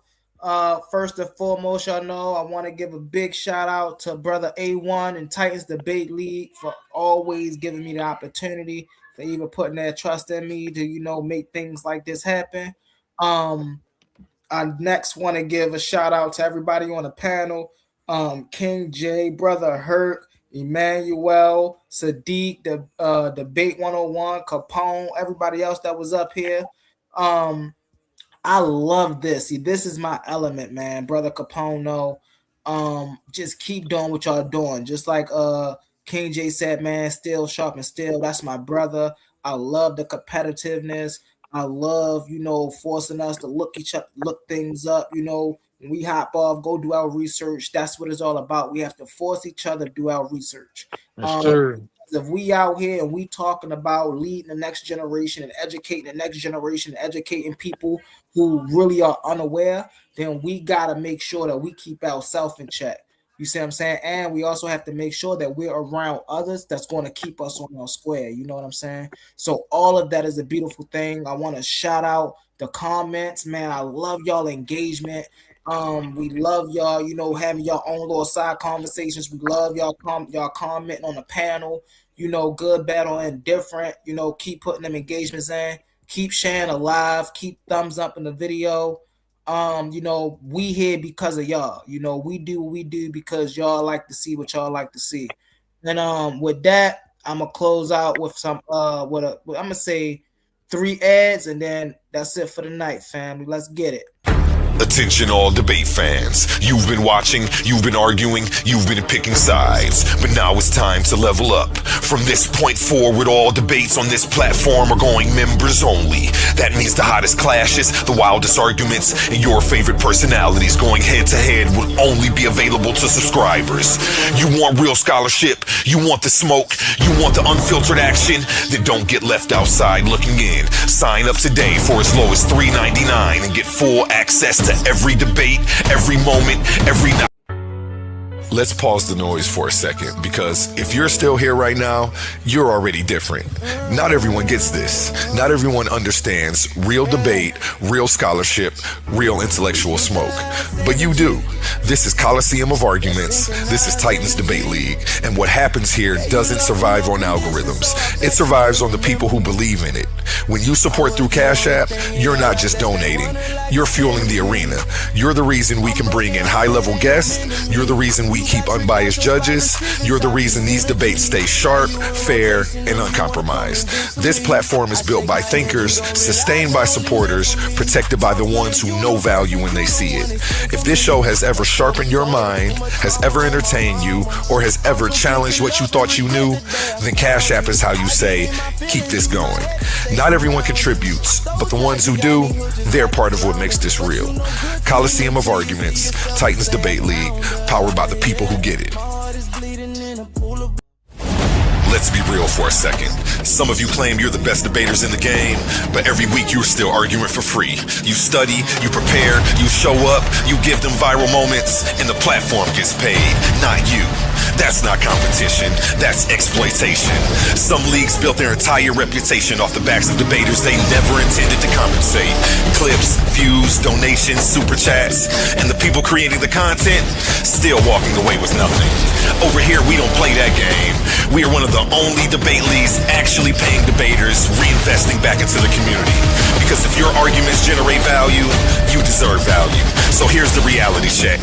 If you're really the monster you claim to be, if your research is really as sharp as you say, if you really think you could dominate any room, then prove it. And here's where the stakes are real. Warriors don't fight exhibitions forever. They fight where the prize is. So you have a choice. Stay comfortable debating for exposure, building someone else's empire, or come step into the arena where serious debaters get respect and paid. This isn't charity. This is combat. In the arena of ideas, words are weapons. Confidence is your armor, and every Titan needs their gear. From the Titans Debate League comes a movement born from energy, faith, and power. Custom debater tees, spiritual wear, and PVO gear guaranteed to uplift your spirit and elevate your mindset. This isn't just fashion, it's identity, it's purpose, it's power. Join the movement, step into the arena. Shop now at ColiseumOfArguments.com and wear what Titans believe in.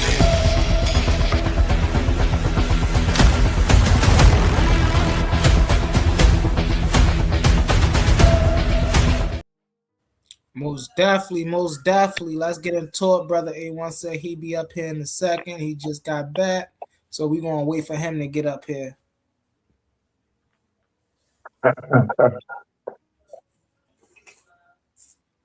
Man, listen, man. Y'all keep me sharp, man. You gotta be. I really appreciate it. And that's why I always tell people, man, listen, when I'm up here doing what I do, don't take none of this offensive. You know, we just all talk about the information. Y'all see how look, me and Unc was talking, and Unc was like, yeah, man, you gotta calm down. I said, yo, it's your fault I'm like this.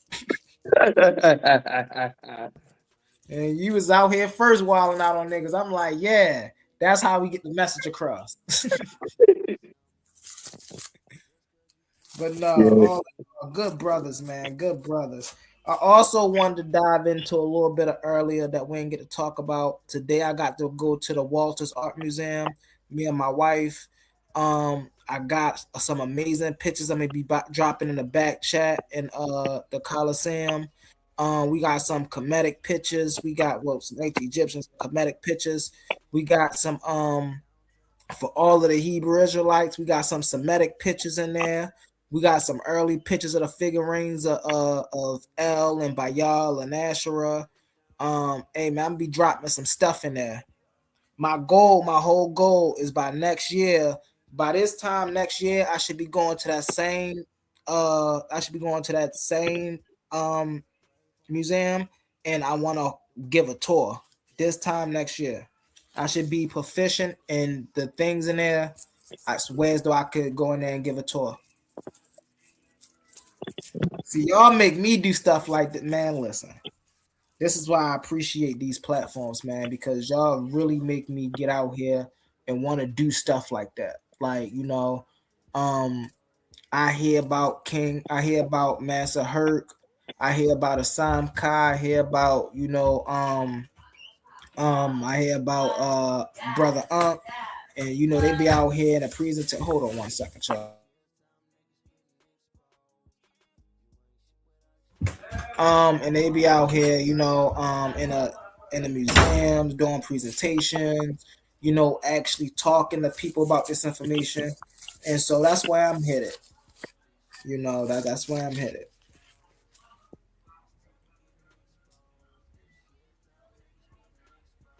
We waiting for you, brother A1. We waiting for you. Debate, you still here? I'm here. I'm right here. So what's some of your takes on tonight's show? How you feel about tonight's show? It was wild because like they did start getting all over the place, but then they got right back into it went to metaphysics, to cosmology, to Egyptology. It was going all over. Yeah, and right back to theology. It was all good. And it goes back to that good debate that we was watching. When it comes to God, is it just faith or is there any proof? You know what I'm saying? And that's why it's wild that the math that was used in order to basically, it was supposed to be used. I don't really know how to put it. Like it was created for God, but now it's used to disprove that He exists. And I look at it like this, man. And this is why even the later on conversations had to come, because our people, our ancient people, before we had the concept of this thing we call the God, they were just simply trying to explain the natural world around them. You see what I'm saying? They wasn't necessarily out here trying to believe in nothing invisible that they couldn't prove. They was looking at things and wondering, wow, what is this? What is that? How do this function? How do that function? How can we take advantage of this? How can we beg to differ just a little bit, because a lot of civilizations, even though, like, to some people, because they don't understand, they might say, "Oh, they primitive" or whatever. A lot of them, a lot of ancient civilizations had a real good grasp on science. So it wasn't like, how does this? It was like, even though they didn't all use the same math or whatever the case may be. No, but that's the point I was making. Debate was when they were asking, they were approaching the world from a scientific view. You see what I'm saying? No, what I'm saying is they had science, but most of them also had God. So like, it's just how it was. Right, and that was the thing about so that's what me and Capone, and that's where I feel like that's where I feel like Pan actually hit the nail on the head, right? Because we over here in the West and in the USA only call other cultures gods because of what we know about religion over here. You see what I'm saying? I disagree with that. When you get a intrinsic understanding into their culture, then you'll really realize that they just like the ancients, they're trying to explain the natural world around them. They're not over here trying to worship in God. That's why when he brought out Buddhism and he brought out Hinduism and he was explaining how there was no God in these fields of these practices of life, then I was like, okay, he got something. Because when on the outside looking in, it's easy to say, oh, these people worship Brahma, these people worship Vishnu, these people worship Buddha, these people worship these people. But it's because you don't understand, you're not in their culture. But once you get to studying their culture, then you'll understand that, oh, Shiva is literally the dysfunction and resurrector, basically, Ma'at, he's literally that function of reality. He's not the controller of this. He's not all of that language is religious language. When you get into what it is, then you realize, and there's a difference. This is what, man, I really wanted Brother Capone to understand. There's a difference from the God of writing to the embodiment of intelligence. You see what I'm saying? That there's a difference there. So Thoth didn't become the God of writing until the Greeks came and merged them with Hermes.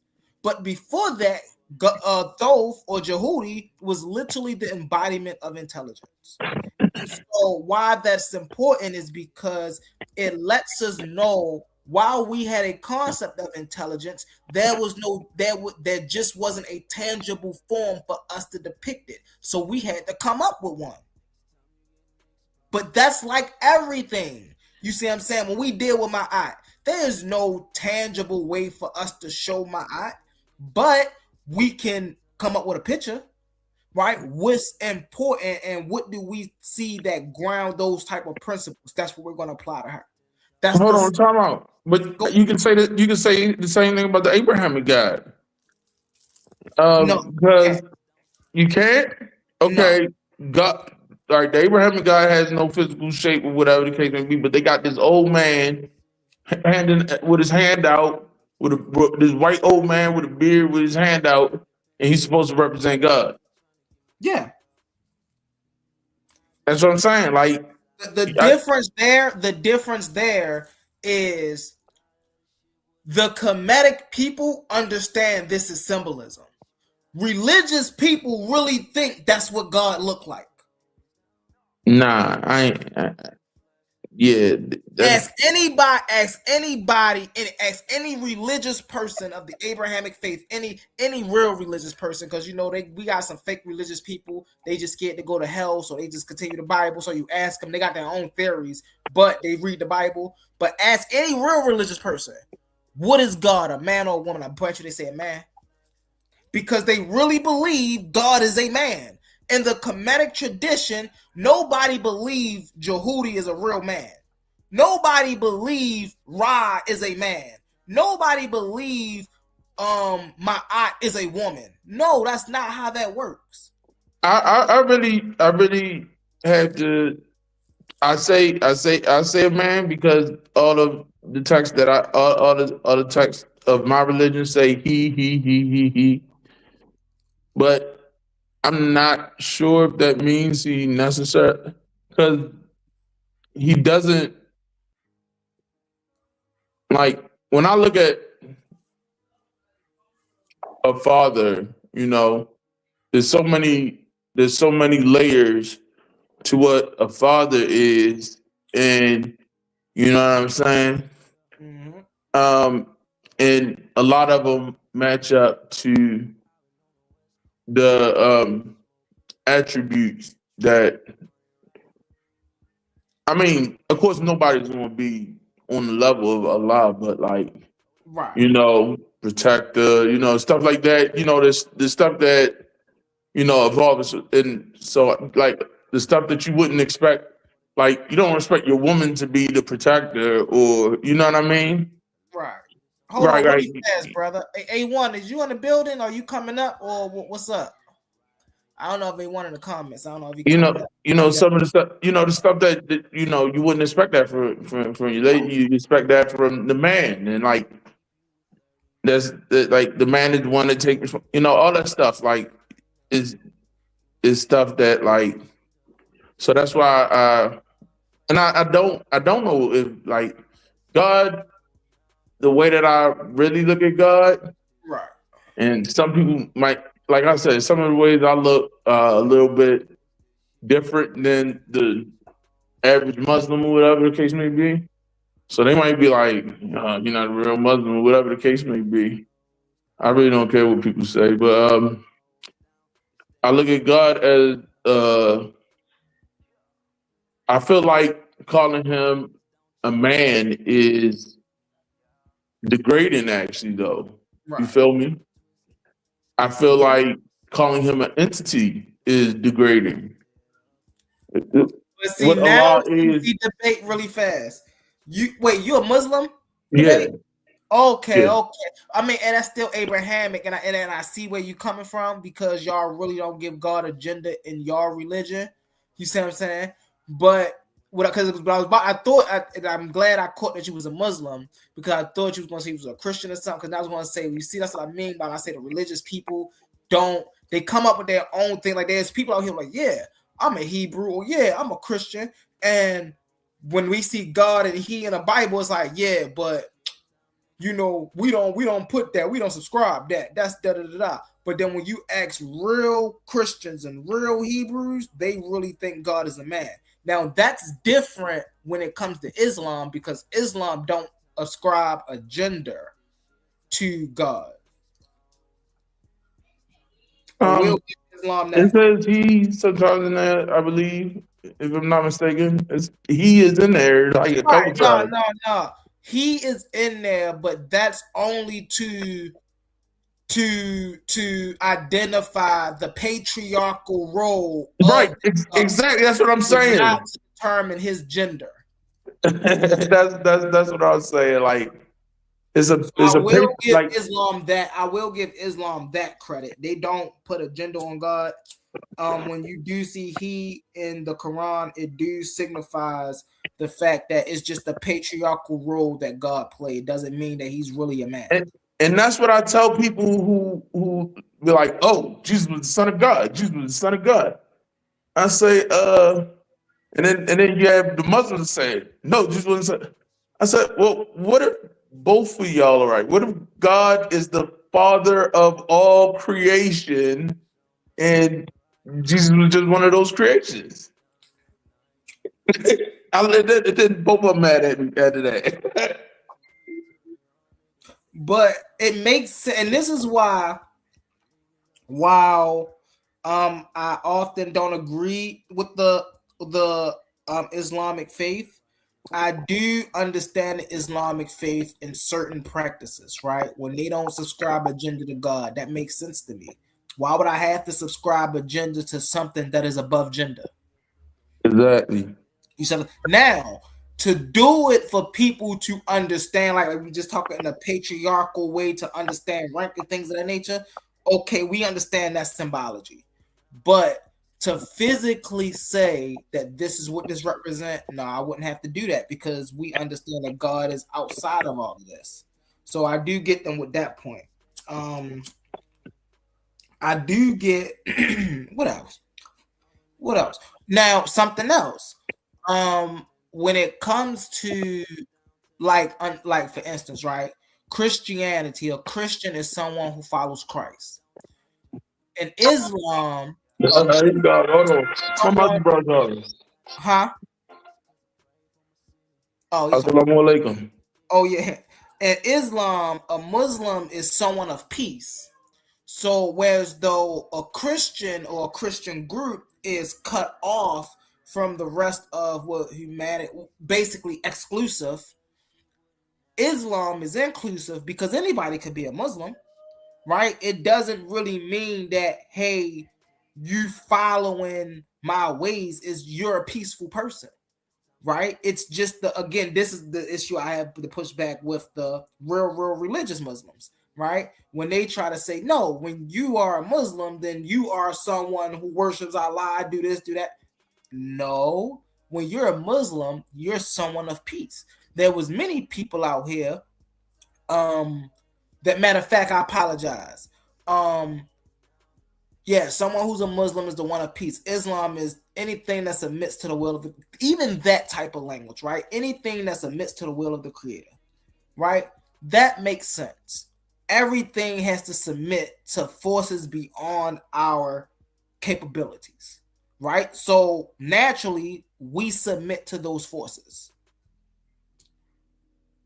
Now, I push back on it because it get a little religious, and I'm like, I don't know about that. But when it comes to the natural order of things, it makes sense, right? Hey, and we got something called the cycle of life. I don't think Brother A1 is popping up.